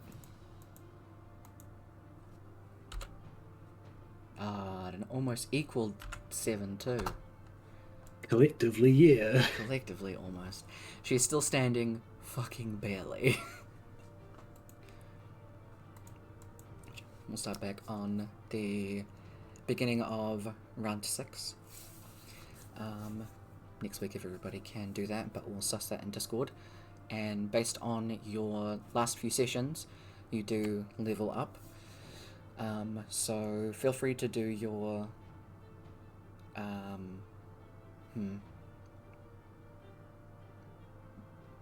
think about what you want to do for your leveling, and we'll actually do the leveling up in the break, because otherwise it's going to mess with what your health is and everything like that during the combat. Yeah, that's the unfortunate thing about Roll20. So yeah, we can level up during the break. Back up, fully healed. Yeah, suddenly Rook appears totally fine. I learned. But yeah, good session, guys. Congrats, you're all existing. Good stuff. Fun times. Mm-hmm. But gee, I will catch all of y'all next week, hopefully. Have good friends. Bye. Catch you later. Bye. You tomorrow, Tyler. Yes. Earlier. That is our session. And like Kev said, if you want more D&D content goodness, then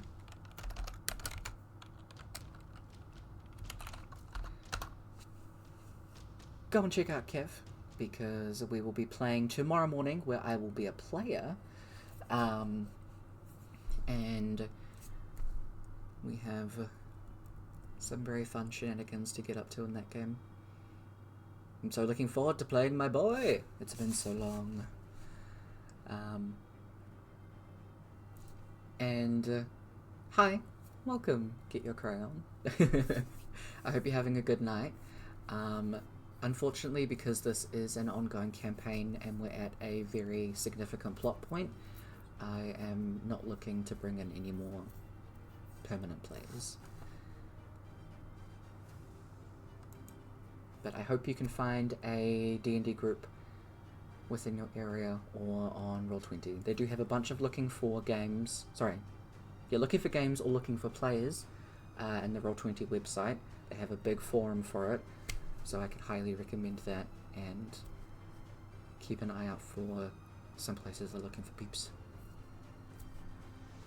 But from me, everybody, hope you've had a good week, have a good weekend, and thank you again to Tiny Dungeon for the raid. Big precious. What I am gonna do is, let's see if we can find somebody to raid in the D&D's world. So we've got some time.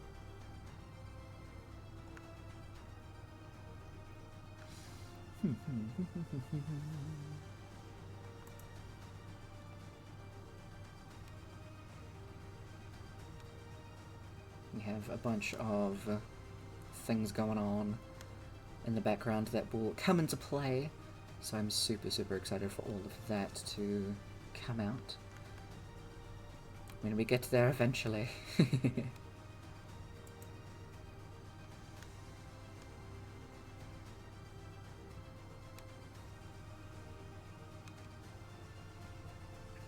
Do.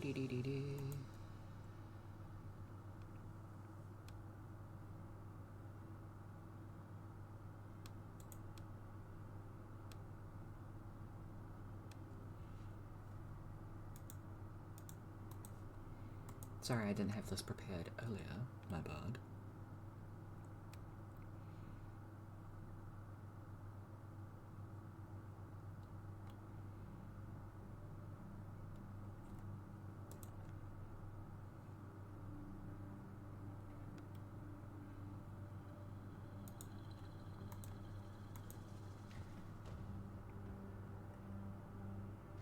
I'd like to find someone that is playing the D&Ds.